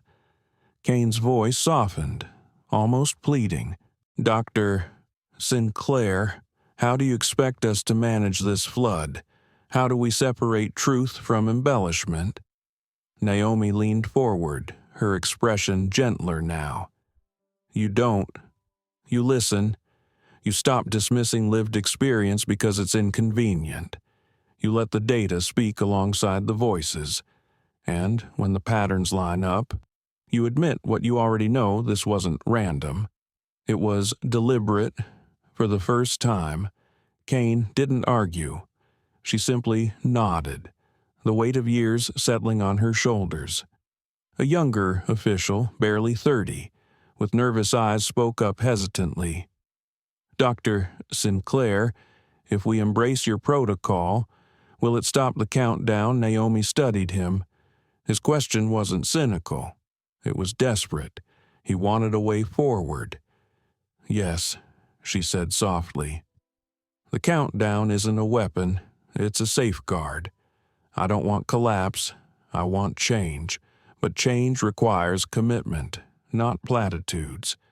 You sign off on the protocol, and the system shifts from shadows to sunlight." Her words settled like a promise. But Ruiz, ever the realist, leaned closer. "Naomi, you know Blackwell won't sit still. That call. It wasn't just for show. He'll strike again, harder. He won't risk losing everything." Naomi exhaled slowly. Her heart was steady, but inside her chest a war of emotions raged: resolve, fear, and something heavier: weariness. How many battles like this could one person fight? Yet she knew the answer before she even asked herself. As many as it took. She lifted her chin, then let him come. Every attack exposes him further. Every strike he launches reveals the truth he fears. And the people they're watching now, they won't unsee. The chamber sat in silence, the enormity of her words pressing down. Outside, the chants grew thunderous. On the screens, solidarity spread like wildfire, pilots refusing biased instructions, agents testifying on live feeds, passengers cheering strangers who dared to speak. For the first time, Naomi felt something beyond survival, beyond strategy. She felt hope, raw, fragile, but real. She whispered, almost to herself, "The skies belong to everyone." Ruiz heard her. "Then, let's make sure they always do." The room had barely settled from Gregory Blackwell's venomous call when the next tremor hit. Naomi Sinclair's tablet buzzed violently, alerts flashing in crimson. Ruiz stiffened, instinctively reaching for his radio, though this was no threat he could shoot his way out of. Naomi's eyes scanned the codes spilling across her screen. Her voice stayed calm, but her pulse quickened. It's another breach attempt. Different vector this time. They're not just trying to seize the mirrors, they're targeting SkyGrid's foundation. The officials looked confused. Secretary Eleanor Kane demanded, in plain English, "Dr. Sinclair, what does that mean for us?" Naomi's tone sharpened. "It means Blackwell is trying to flip the switch beneath all of us. If he succeeds, he won't just hide discrimination, he'll rewrite the record to make it look as if it never existed. Generations of data erased. Every victim's story deleted as though it never happened." The chamber erupted in alarm. Some officials shouted for technical teams, others for military intervention. Ruiz steadied the room with his voice. "Let her work. You brought her here because she built the system. Trust her to defend it." Naomi's fingers flew across the tablet. But this wasn't just about typing commands. Every keystroke carried memory. She thought of her grandmother denied boarding in the 60s. She thought of herself humiliated hours earlier at JFK. Every injustice now converged into determination. Her breath slowed, her focus narrowing. She whispered, "Not today. Gregory, not ever." Suddenly, the screens flickered. For a terrifying second, the evidence vanished, replaced by blank gray squares. Gasps broke out. Naomi's jaw clenched. "He's close." Ruiz leaned in, his hand steady on her shoulder. Then hold. "Naomi, hold." She adjusted, rerouted through hidden redundancies she had built years earlier, layers no one else knew existed. Slowly, the screens came back, first dim, then bright. But instead of only the records, New streams appeared, live testimonies submitted in real time by airline workers themselves, flight attendants, mechanics, ticketing agents, all uploading confessions of policies they had been forced to enforce. A middle-aged gate agent appeared, tears in her eyes. "I've done it. I've followed orders to downgrade passengers because of how they looked. I hated it, but I needed the job. I'm sorry. I want it to end." Another, a mechanic, speaking from a dimly lit hangar. "We were told to delay planes when certain names appeared on manifests. Claimed it was for security. I knew it wasn't. I want to come clean." The chamber sat stunned. Naomi hadn't expected this. Her defenses hadn't just protected the truth, they had created a beacon. People were pouring their stories into the light. Kane's voice broke the silence. "My God, it's like a dam bursting." Naomi nodded, because the system wasn't just holding data, it was holding pain. And pain, when given a channel, floods. Outside, crowds cheered as the screen showed not just what had been done, but who was bravely speaking now. The chant shifted. "We see you. We hear you." Gregory Blackwell must have seen it too, because a new message flashed across Naomi's tablet. "Enough! Call me!" Naomi hesitated only a breath before answering. Blackwell's face appeared again, this time harder, almost frantic. "You've lost your mind?" he snapped. "Do you know what happens when ordinary workers start confessing like this? Lawsuits, bankruptcy, chaos. You think you're saving them, but you're burning them alive." Naomi's expression was calm, but her voice carried steel. "No, Gregory, they're saving themselves. For the first time.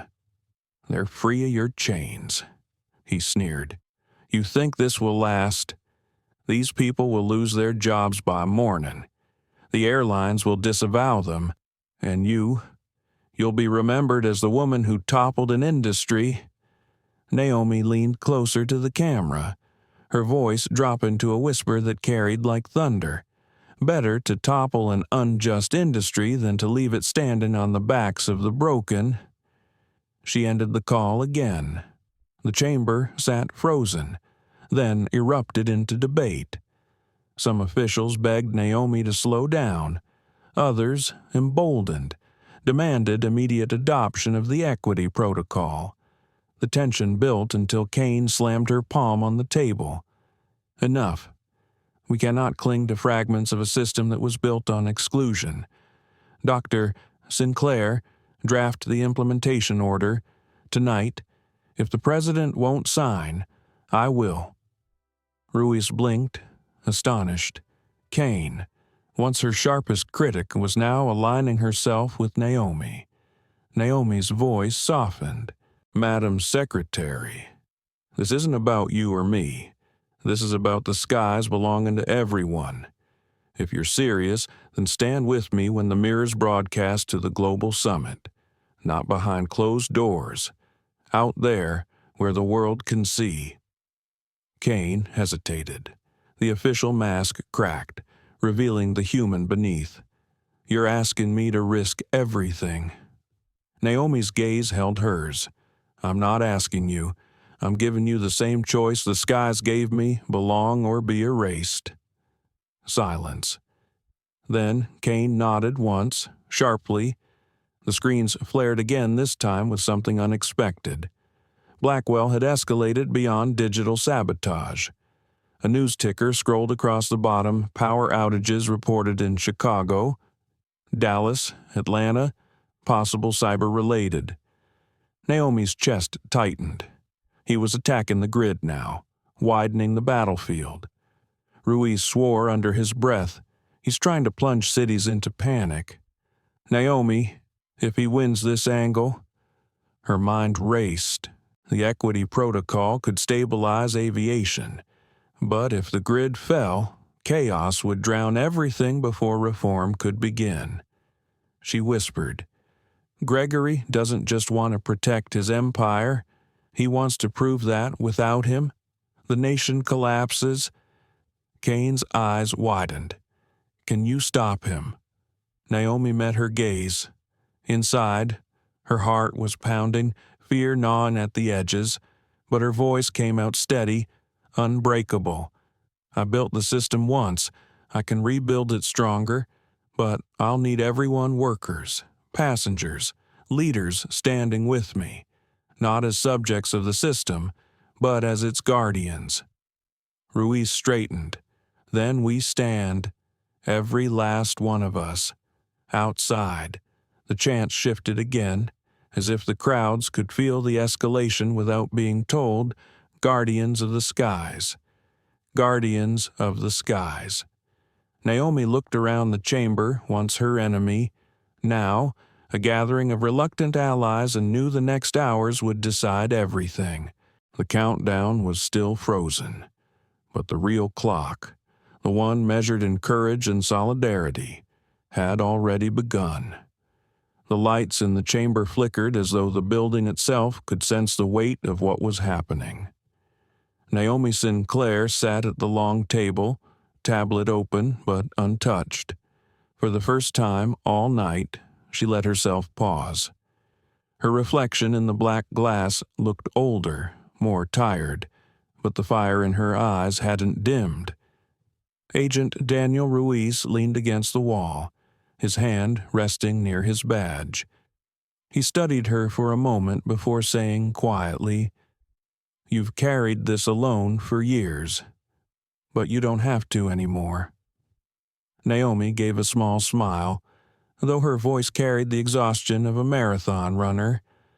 Funny thing about truth, Ruiz, everyone says they want it, but when it arrives, they scatter. Tonight feels different. People aren't scattering. Outside, the chants continued. Screens around the world replayed testimonies, and the phrase "Guardians of the Skies" began trending, echoing like a vow. Secretary Eleanor Kane re-entered the room, her suit jacket off, sleeves rolled, her posture less politician and more soldier. She set a folder on the table. The draft order for implementing the equity protocol. It's rough, but it's a start. Naomi studied her, note in the fatigue lining Kane's face. This wasn't just politics anymore, this was a personal pivot. If you sign this, there's no going back. Blackwell will come after you with everything he has. Kane gave a short, dry laugh. He already has. He cut power to half a dozen cities. I'm finished pretending compromise is possible. The younger official who had spoken earlier shifted nervously. "Ma'am, with all respect, if we move forward tonight, Wall Street will melt down by morning. We could trigger a full-blown depression." Naomi lifted her gaze to him. "And if we don't move forward, how many more funerals get missed? How many more passengers are humiliated in public? How many children learn the lesson that the skies aren't theirs? Tell me which collapse we can live with." The young man faltered, swallowed hard, and said nothing more. At that moment, Naomi's tablet buzzed again. A new feed appeared. Captain Robert Hayes, the veteran pilot she'd glimpsed earlier in the chaos at JFK. His silver hair was damp with sweat, his uniform rumpled, but his voice carried calm authority. "Dr. Sinclair," Hayes said, his voice steady. "I've been flying 40 years. I've seen policies come and go, some fair, most not. Tonight, I grounded my own flight, told my passengers the truth. They applauded. They'd rather sit on the tarmac in solidarity than fly on lies. You've got us, Naomi, pilots, crews, the backbone of this industry. We're with you." The chamber stilled. Kane whispered, almost reverently, "The pilots." Naomi felt a swell in her chest she hadn't expected. Respect, belief. Hayes had always represented the old guard of aviation, but here he was, throwing his wings onto the scale of justice. She nodded to the screen. "Thank you." "Captain, your voice carries farther than mine ever could." The feed cut, replaced by dozens of others' crews across the country. Mechanics refusing to sign off on biased directives, attendants vowing to protect passengers, air traffic controllers pledging not to enforce discriminatory reroutes. The movement was crystallizing, turning from chaos into coordinated defiance. Blackwell's empire, built on compliance, was cracking under disobedience. But Naomi knew what came next. He wouldn't yield. He'd escalate. As if summoned, another alert flared across her tablet. Critical breach attempt, Watchtower protocol. Her stomach dropped. Watchtower wasn't aviation, it was defense infrastructure. The deepest layer. If Blackwell was reaching into it, he wasn't just fighting Naomi, he was challenging the government itself. Ruiz swore under his breath. He's insane. That's treason. Kane's face drained of color. If he taps Watchtower, he can ground more than planes. He can paralyze military movement, emergency response, communications. Naomi's fingers hovered above her tablet. She could feel the gravity of the choice pressing down. Intervening here meant entering territory she had sworn never to touch. Watchtower wasn't just flawed, it was poisoned at its root. She had seen fragments years ago, algorithms designed to profile entire populations under the guise of security. Her throat tightened. Memories of her grandmother's stories surged back about being told she couldn't sit in the front of buses, couldn't walk through certain doors, couldn't fly on certain planes. Watchtower was the digital heir to those chains, she whispered. If I touch this, I'll uncover things no one is ready for. Ruiz looked at her, unflinching. Then maybe it's time we got ready. Kane pressed her palms flat on the table. Dr. Sinclair, can you contain it? Even if you expose it, can you keep the nation standing? Naomi's mind swirled. Inside, a storm of fear, anger, and weariness fought for dominance. But beneath it all, clarity rose like dawn. I can't promise control, she said quietly, but I can promise truth, and truth is the only foundation worth standing on. The chamber fell silent. Naomi's fingers moved, slower this time, as though she felt the weight of every keystroke. The screen filled with strings of code, back doors hidden within Watchtower itself. She could see the intent woven into its DNA exclusion, suspicion, perpetual surveillance, not a bug, a feature. The younger official gasped, "My God, it was never about safety." Naomi's hands trembled slightly, but her voice came steady. This is the architecture of digital segregation, and Blackwell is trying to wield it as his shield. Ruiz leaned closer, then ripped it out of his hands. Naomi typed a final command. The mirrors lit up, not with stories this time, but with blueprints, memos, signatures from officials who had long since retired or died, proving Watchtower's true purpose. Passengers at airports across America stared in disbelief as the truth spilled out. On social media, the hashtag shifted again. Never again in the skies. Naomi leaned back, exhausted, but inside she felt something new. Not victory, not yet, but inevitability. She whispered to herself, almost like a prayer. Sometimes the system doesn't need to be fixed, it needs to be rebuilt, and for the first time in her life, she believed she wasn't rebuilding alone. The blueprints of Watchtower still glowed across the chamber screens. Every line of code, every memo signed by long-dead officials, Every directive aimed at controlling populations under the name of security, all of it laid bare. The silence in the room felt like a weight pressing against everyone's chest. Naomi Sinclair closed her eyes for a moment. In that silence, she heard echoes of the past, her grandmother's voice telling her about segregation, her mother's stories about being pulled aside at airports for random checks that were never random, and her own humiliation at JFK only hours earlier, when Lauren Mitchell tore her ticket in front of a crowd. She opened her eyes. The evidence was undeniable, but so was the fear creeping into the officials' faces. They weren't just shaken by what had been revealed, they were terrified of what it meant. Secretary Eleanor Kane finally broke the silence. "Dr.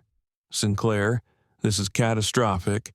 If the public understands that Watchtower was designed this way, faith in government security collapses, our enemies abroad will weaponize it, our allies will distrust us, and here, at home, panic." Naomi leaned forward. Faith built on lies isn't faith, it's delusion. The cost of silence has always been paid by those least able to bear it. You just never had to see the bill.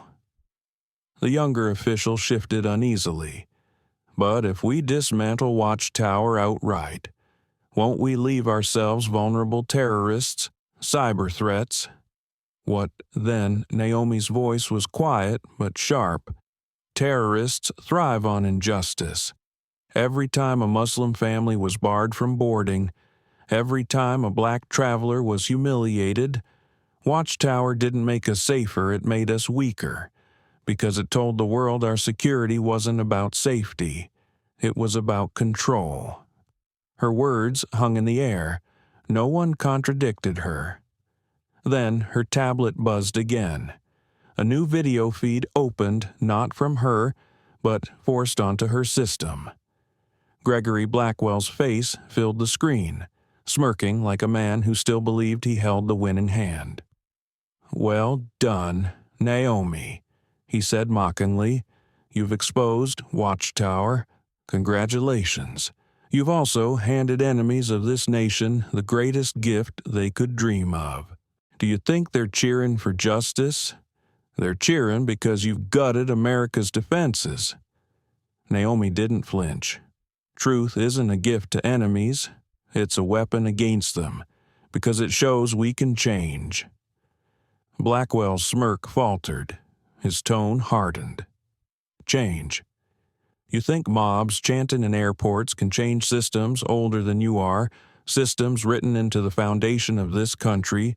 No, Naomi, what you've unleashed will eat itself alive. And when the chaos comes, people will beg for someone to restore order. Someone like me." Kane's voice cut in, cold with disgust. "You mean dictatorship?" Blackwell sneered. "Call it what you want. The skies don't run on ideals. They run on power. And I own the code that keeps them aloft." Naomi leaned closer to the camera, her eyes steady. "Not anymore. The code isn't yours. Gregory. It belongs to the people who suffer under it. And they're taking it back." She cut the feed with a single tap.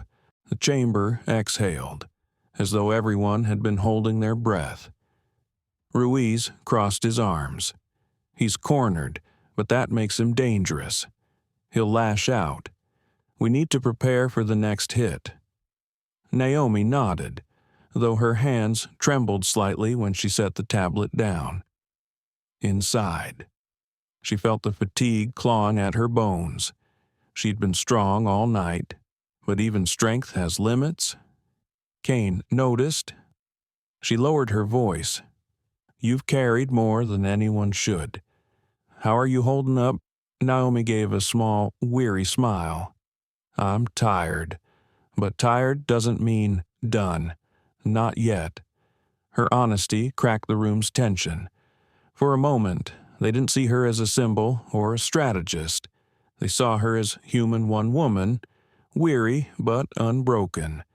and that humanity made her stronger than any algorithm Blackwell could write. Suddenly, another feed appeared on the mirrors this time. Not data, not confessions, but people.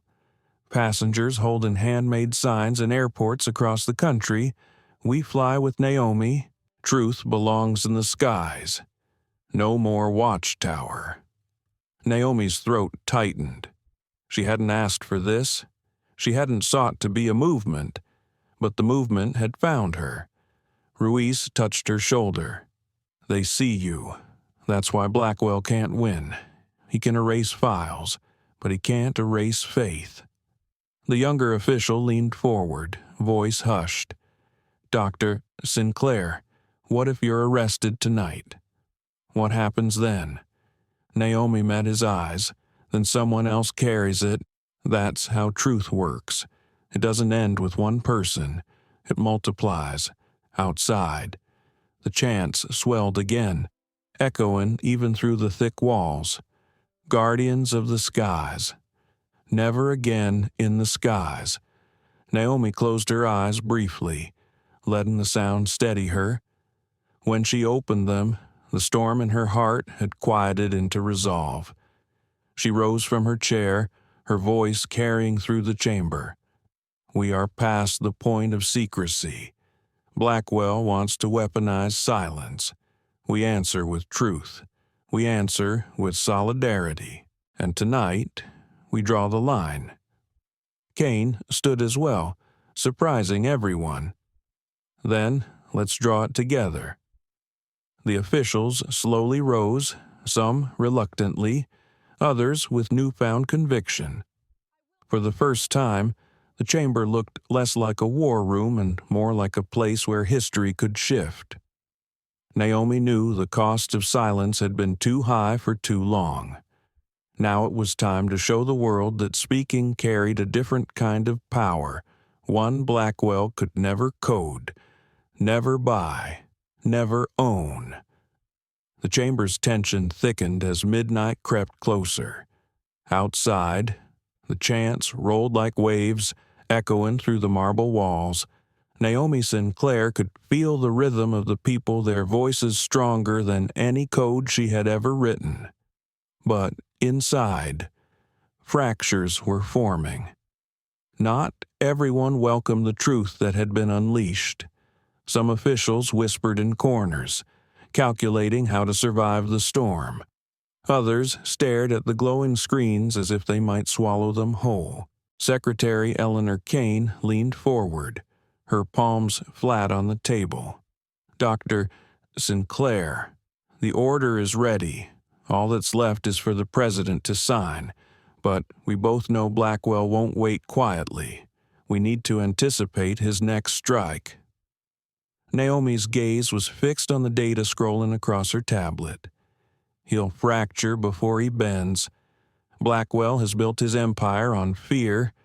If he can't silence us, he'll try to split us, divide crews from passengers, leaders from workers, allies from one another.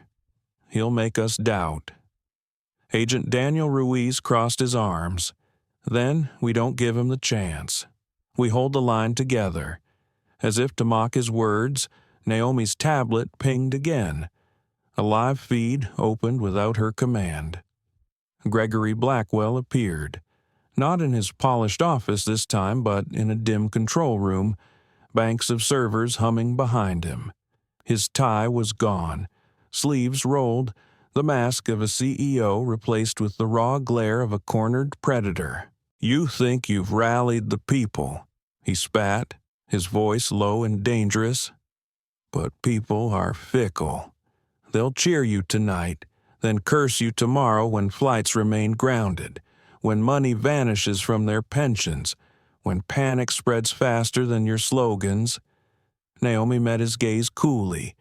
Better a season of panic than a lifetime of oppression. Blackwell's laugh was sharp, bitter. Oppression. Don't fool yourself. Systems aren't moral. They're efficient. Watchtower kept order. Prometheus optimized movement. That's what people really want, predictability. Not justice. Predictability, Ruiz muttered under his breath. He sounds like he's trying to convince himself. Blackwell leaned closer to the camera. You're a clever architect, Naomi, but architects build on foundations they don't own. Remember that. Watchtower wasn't my creation. It was the government's. Do you really think they'll thank you for pulling back the curtain? Or will they let you carry the blame while they preserve the core? The words struck deeper than Naomi expected. He was wrong about many things, but he wasn't wrong about that. Governments had long buried uncomfortable truths, and scapegoats were convenient. Her throat tightened. Was she being used even now? Was this entire night just another game of shifting blame? For a moment, doubt flickered across her face. Ruiz saw it and stepped closer, his voice quiet but firm. Don't let him in. That's his play, to shake you, to make you doubt what you already know. Naomi drew a steadying breath. She lifted her chin and spoke into the feed. You talk about foundations, Gregory, but here's the difference. Yours were built to exclude. Mine are built to expand. That's the future, and it doesn't belong to you. She ended the call before he could answer. Silence lingered until Kane broke it. He's right about one thing. The government did commission Watchtower. The signatures on those memos, some of them are still alive. Senators, generals. They'll fight to the last breath to keep this buried. Naomi's eyes softened, though her voice remained strong. Then they'll have to fight in the open. The people already know enough to question. Once doubt begins, silence can't hold. The younger official shifted nervously. But what if they don't question? What if they choose the comfort of lies? Naomi looked at him with quiet compassion. Then, at least, they'll be choosing. That's what dignity means, the right to choose, even badly. But, for too long, they were never given that choice. Her words resonated deeper than anyone expected. Even the skeptical faces in the room seemed to soften, as though they could no longer deny the power of her conviction.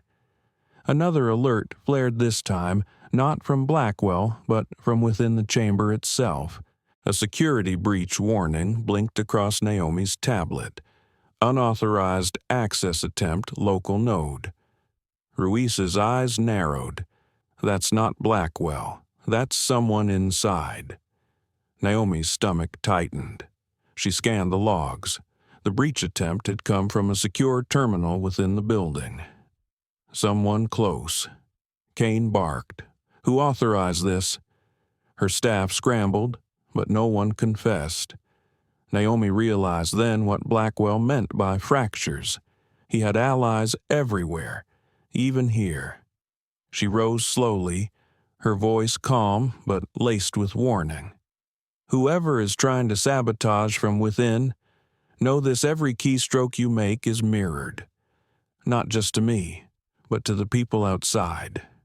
You're not hiding in shadows anymore. You're standing in the light, on the screens.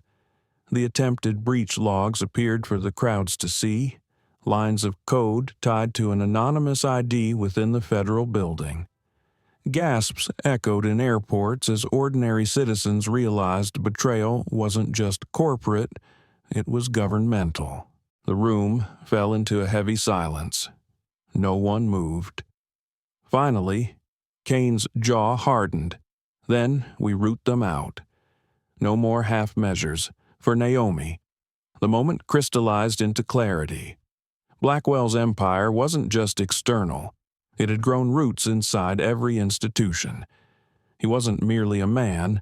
He was a system, living inside the fears and ambitions of those who preferred control over justice. She whispered, half to herself, half to everyone listening. This is bigger than aviation, bigger than Watchtower. It's about who gets to decide who belongs, and I refuse to let that power rest in the hands of men like him ever again." The chants outside swelled louder, as if answering her vow. "We belong, we belong." Naomi turned back to the officials, her fatigue burning away into fierce determination. "We're at the breaking point. Blackwell wants fractures. Then let's give him solidarity instead. Not tomorrow, not in a week. Tonight, the equity protocol goes live." Kane hesitated only a moment, then nodded. "Tonight," Ruiz exhaled sharply, almost like a prayer. "Then, let's finish what we started." Naomi sat back down, her fingers steady once more. The weight of centuries pressed on her shoulders, but for the first time, she felt it wasn't hers alone to carry. Naomi Sinclair's hands hovered above her tablet like a pianist before the opening chord. The chamber was quiet, but outside, chants pulsed against the walls like a second heartbeat. Ruiz stood guard near the entrance, his eyes scanning for threats, while Kane conferred with aides, her voice low but urgent. Naomi tapped a command. The equity protocol framework blinked alive, its interface stark and clean, like fresh canvas. She had written these lines of code years ago in quiet defiance, never certain she would see them tested. Tonight, it would no longer be theory. Tonight, it had to become reality. But almost immediately, resistance surged back. Her screen stuttered with a warning. External disruption detected Helios grid interference. Gregory Blackwell. He was trying to strangle the protocol in its crib. Ruiz caught the flicker across Naomi's face. "He's pushing again." "Yes," Naomi said quietly, her voice steady despite the storm inside. "And this time, he's not probing. He's burning." Kane looked up, alarm flashing across her face. "Burning." Naomi's fingers flew as she explained. "He's flooding the network with false packets, trying to overload every node. Think of it as fire in the wires. If he succeeds, the mirrors go dark, and with them, everything we've fought for tonight." The officials erupted into anxious shouts. Ruiz silenced them with a single bark. "Let her work." Naomi tuned out the noise. She thought of her grandmother, of missed chances, of the sting of humiliation at JFK. She thought of Lauren Mitchell's smug face, of every official memo that had stamped exclusion into law, and she thought of the passengers chanting outside, believing in her. Her breath steadied. She typed faster, rerouting traffic through hidden channels she had buried deep inside SkyGrid pathways invisible to anyone but her. But Blackwell was relentless.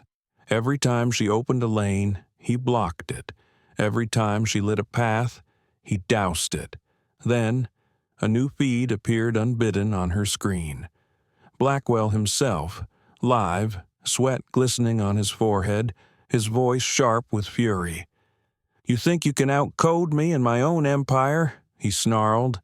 "I've built redundancies you can't even imagine. I can kill this network in under 5 minutes."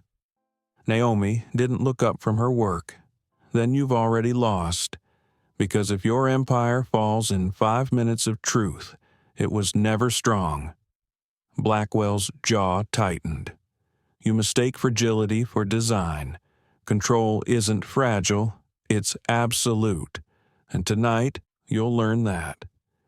The feed vanished, but his attack redoubled. The chamber lights flickered, power drains rippling through the grid. Screens outside dimmed. Panic rose in airports as passengers cried out, thinking the truth had been lost. Naomi clenched her fists, her voice low. "No, not yet." She reached deeper into the system, past layers even she hadn't touched in years.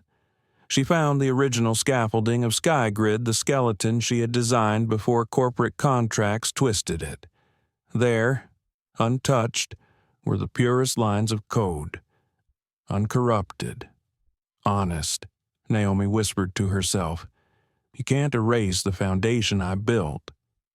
She redirected the entire protocol through that scaffolding, bypassing Blackwell's interference. Her screen flashed, reroute successful, stability restored. The mirrors brightened again, stronger than before. Airports erupted in cheers. Crowds outside the chamber roared. Blackwell's voice exploded through the system, not as a feed but as a scream of code impossible. Naomi finally allowed herself a small smile. Not impossible, just inevitable. But victory came at a price. Her tablet buzzed with a new warning. Battery overload nodes unstable. In her rush to reroute, she had overtaxed parts of the system. Unless stabilized, the mirrors could collapse under their own weight. Naomi's heart pounded. The protocol needed one last push, one act of balance. But if she failed, the collapse would be total. Kane stepped forward, urgency in her tone. Can you do it? Naomi hesitated, just for a breath. Inside, the war raged fear of failure, of watching everything crumble against the fire that told her she couldn't stop now. She looked at Ruiz, whose steady eyes said what words couldn't. You're not alone. She drew a breath, nodded once, and began typing again. Her voice was quiet, almost prayerful.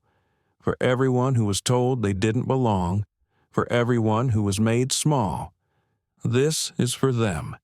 She executed the stabilizer. For 3 seconds, nothing happened. The chamber held its breath. The crowd outside fell silent. Then the mirrors flared, brighter than ever before. Not just showing logs and testimonies, but maps of the entire nation's aviation network. For the first time, passengers could see how every decision was made transparent, open, undeniable. The chant erupted again, louder than thunder. The skies belong to us. Naomi sagged back in her chair, exhaustion washing over her, but her eyes glowed with triumph. Ruiz leaned down, voice low but fierce. You did it. You lit up the whole sky. But Naomi shook her head gently. No, we did it. Them, out there. You, in here. I just wrote the code. They gave it power. Even Kane, hardened by decades in politics, looked moved. I've served in government my whole life. I've never seen anything like this. Naomi managed a tired smile. That's because truth doesn't come from government. It comes from people, outside. Fireworks lit the sky, not planned, not sanctioned, just citizens celebrating in defiance. Naomi watched, her chest tight with awe. But Ruiz's voice cut the moment. Naomi, Blackwell isn't finished. He'll try again, harder. Naomi nodded, her expression turning sober. Then we'll be ready, because tonight he learned the one thing he never believed, that power doesn't live in his servers. It lives in the people he tried to erase. The summit chamber was still vibrating with the echoes of triumph when a chilling sound cut through alarms blaring across every screen.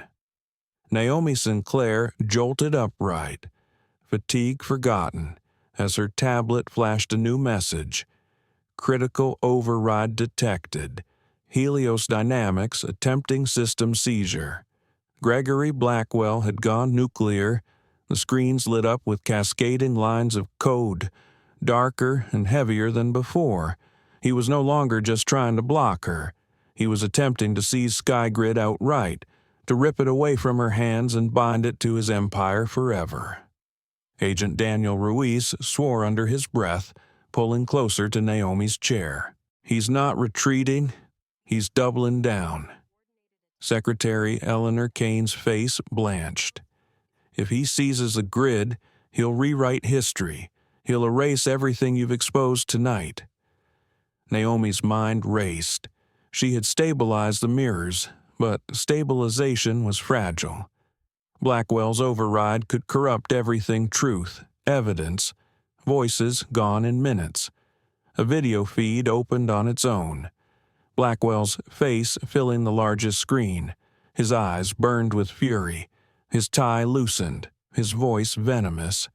"You think you've won. You've embarrassed me, exposed scraps of data, turned a few mobs into believers, but I still hold the root keys, and with them, I can silence you.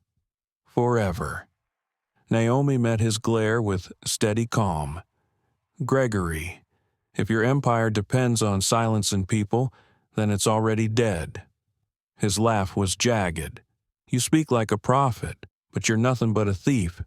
You stole my system." Naomi shook her head. "No, I reclaimed it. I built its foundation before you corrupted it. SkyGrid was never yours to own." The feed crackled, and his face twisted with rage. Then came the surge. Every light flickered. The ground itself seemed to tremble as Helios poured every ounce of power into the override. Ruiz barked. "Naomi, he's forcing root access." Her pulse hammered, but her hands were steady. She scrolled to the deepest level of SkyGrid, the failsafe she had designed but never spoken aloud. It wasn't a weapon. It wasn't even code. It was a choice. The system prompted her transfer root access to public domain irreversible. Naomi froze. To do this meant surrendering control forever. It meant anyone, anywhere, could access SkyGrid's logs, its decisions, its truths. It meant the end of her stewardship. Her mind roared with doubt. Could people be trusted with such power? Could transparency survive corruption, manipulation, fear? She thought of her grandmother's whispered warnings about how power always finds new masks. But then she remembered the chants outside, the fireworks, the faces filled with belief. She remembered Lauren Mitchell's smirk, Captain Robert Hayes's apology, Ruiz's steady support. She remembered the way her own hands had trembled as a little girl when she held her grandmother's bus ticket that had been torn in half. She whispered to herself. "They told her she didn't belong. They told me the same.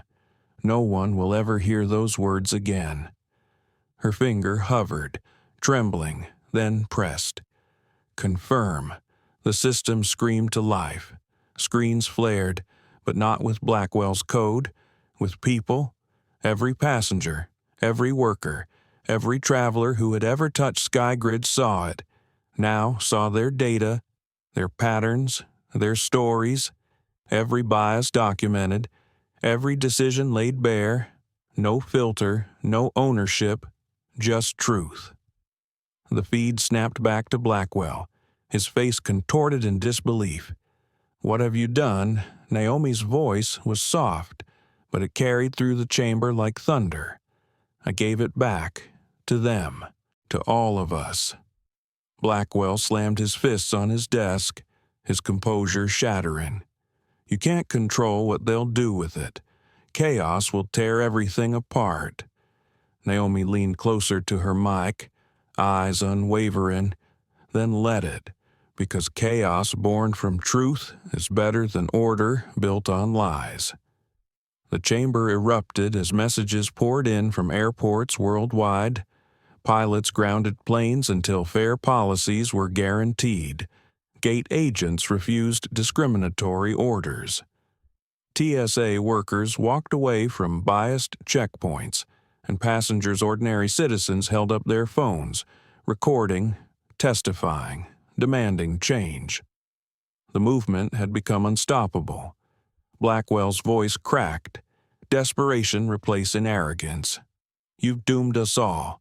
Naomi's response was a whisper of steel. "No, Gregory, I've freed us." The feed cut out. For the first time that night, silence from Helios. Naomi slumped back, drained to the bone, but a faint smile touched her lips. She had no control now, and somehow that was the point. The people had it. Kane exhaled, awe in her tone. I don't know if history will call this brave or reckless. Naomi closed her eyes briefly. It doesn't matter. History will call it true. Ruiz put a steady hand on her shoulder, and that's enough. The chamber doors burst open. Reporters, aides, even workers flooded in, their eyes wide, their voices buzzing. Outside, the chants had grown into songs, strangers hugging strangers, passengers lifting signs of solidarity. The skyline glowed not with fear, but with hope. For the first time in decades, Naomi felt the air lighten. She knew battles lay ahead. She knew Blackwell and his allies would not vanish quietly, but the system was no longer theirs. And in that moment, Naomi Sinclair, once denied a seat on a plane, sat taller than any CEO, politician, or billionaire alive. The sun was barely rising over New York when Naomi Sinclair finally stepped out of the summit chamber. Her body ached.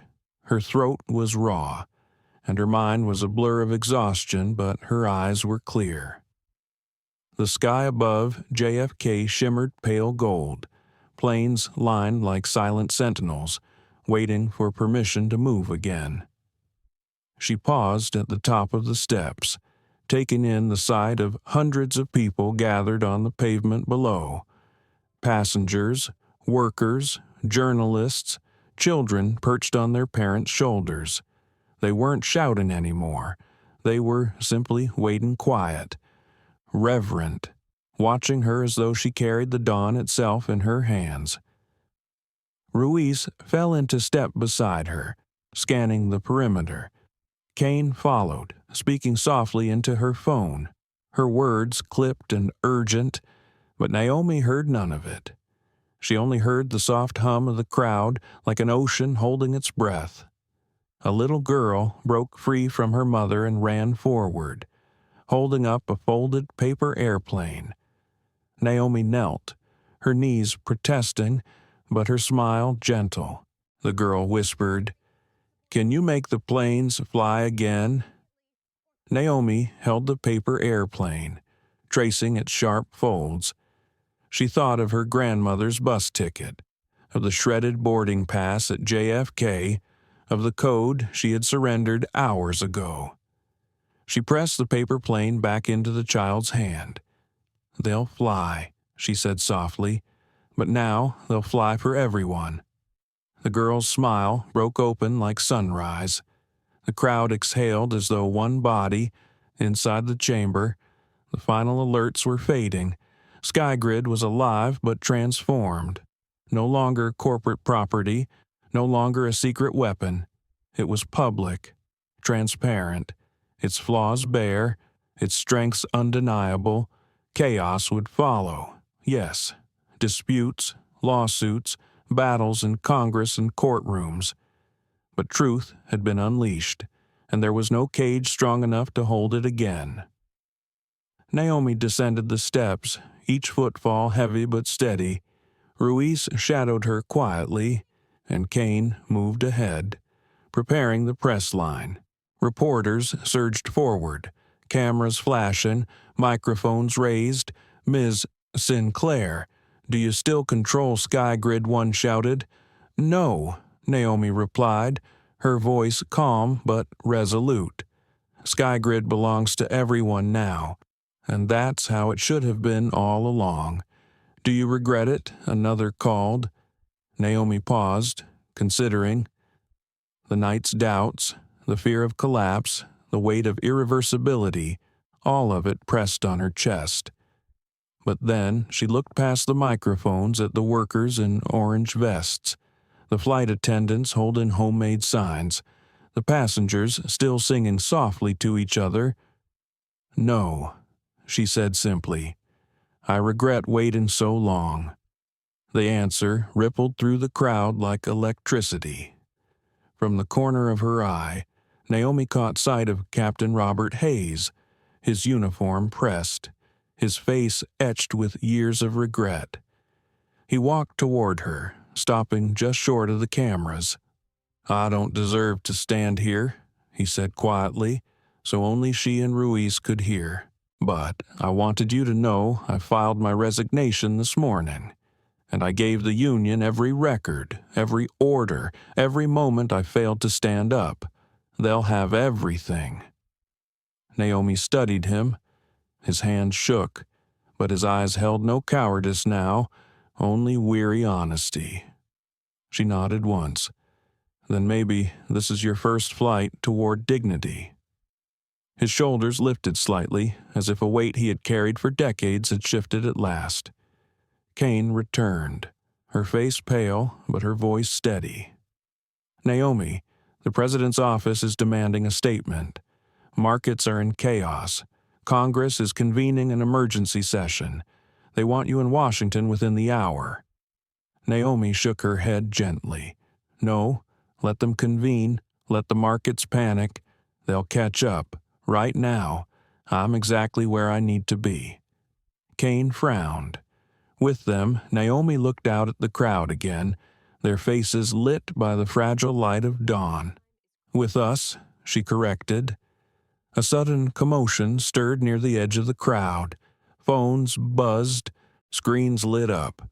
Gregory Blackwell's face appeared on feeds across the nation.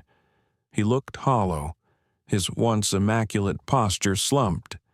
In a trembling voice, he admitted what few had ever expected: Helios Dynamics has lost control.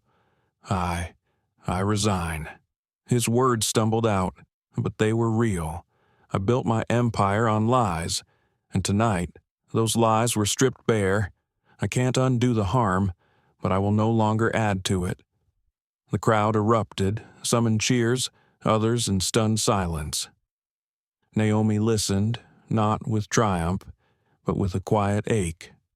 She knew resignation wouldn't erase decades of harm, but it was a beginning. She turned to Ruiz.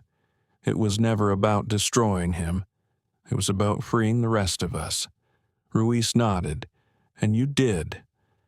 Naomi finally felt her body give in. Her legs wavered, her shoulders sagged. Ruiz reached to steady her, but she waved him off gently. "I'm fine," she said, though exhaustion dragged at every word. I need to sit." They found her a chair near the steps. She sank into it, closing her eyes as the sound of the crowd washed over her. Snatches of songs, laughter, even tears, the sound of healing, raw and imperfect, but real. In that quiet moment, Naomi's mind wandered. She thought of her grandmother again, of stories whispered in kitchens, of resilience built from scars. She thought of every traveler who would one day walk through an airport without fear of being told they didn't belong. She thought of a sky not bound by gates or glass, but open, infinite. She whispered, barely audible, "The skies belong to us all." The chant caught fire again, carried from the steps of JFK across the airwaves, across the nation. "The skies belong to us all." Naomi opened her eyes. Dawn had fully broken, and for the first time, she felt it was not just a new day, but a new world. The story of Naomi Sinclair reminds us that dignity is not negotiable. Many of us, especially as we grow older, can recall moments when we were overlooked, disrespected, or told we didn't belong. Naomi's choice to stand firm is a reminder that silence allows injustice to grow. But courage, however quiet, can change systems built on exclusion. Her story also teaches us about responsibility. Power is not about holding control, but about knowing when to release it for the good of all. By surrendering SkyGrid to the people, Naomi chose transparency over comfort. That decision carries a lesson for our own lives when faced with the choice between safety and silence or risk and truth. It is truth that leads to real freedom, Finally, this story gives us hope. Change doesn't come from perfect leaders or flawless plans. It comes from ordinary people workers, passengers, families who choose solidarity.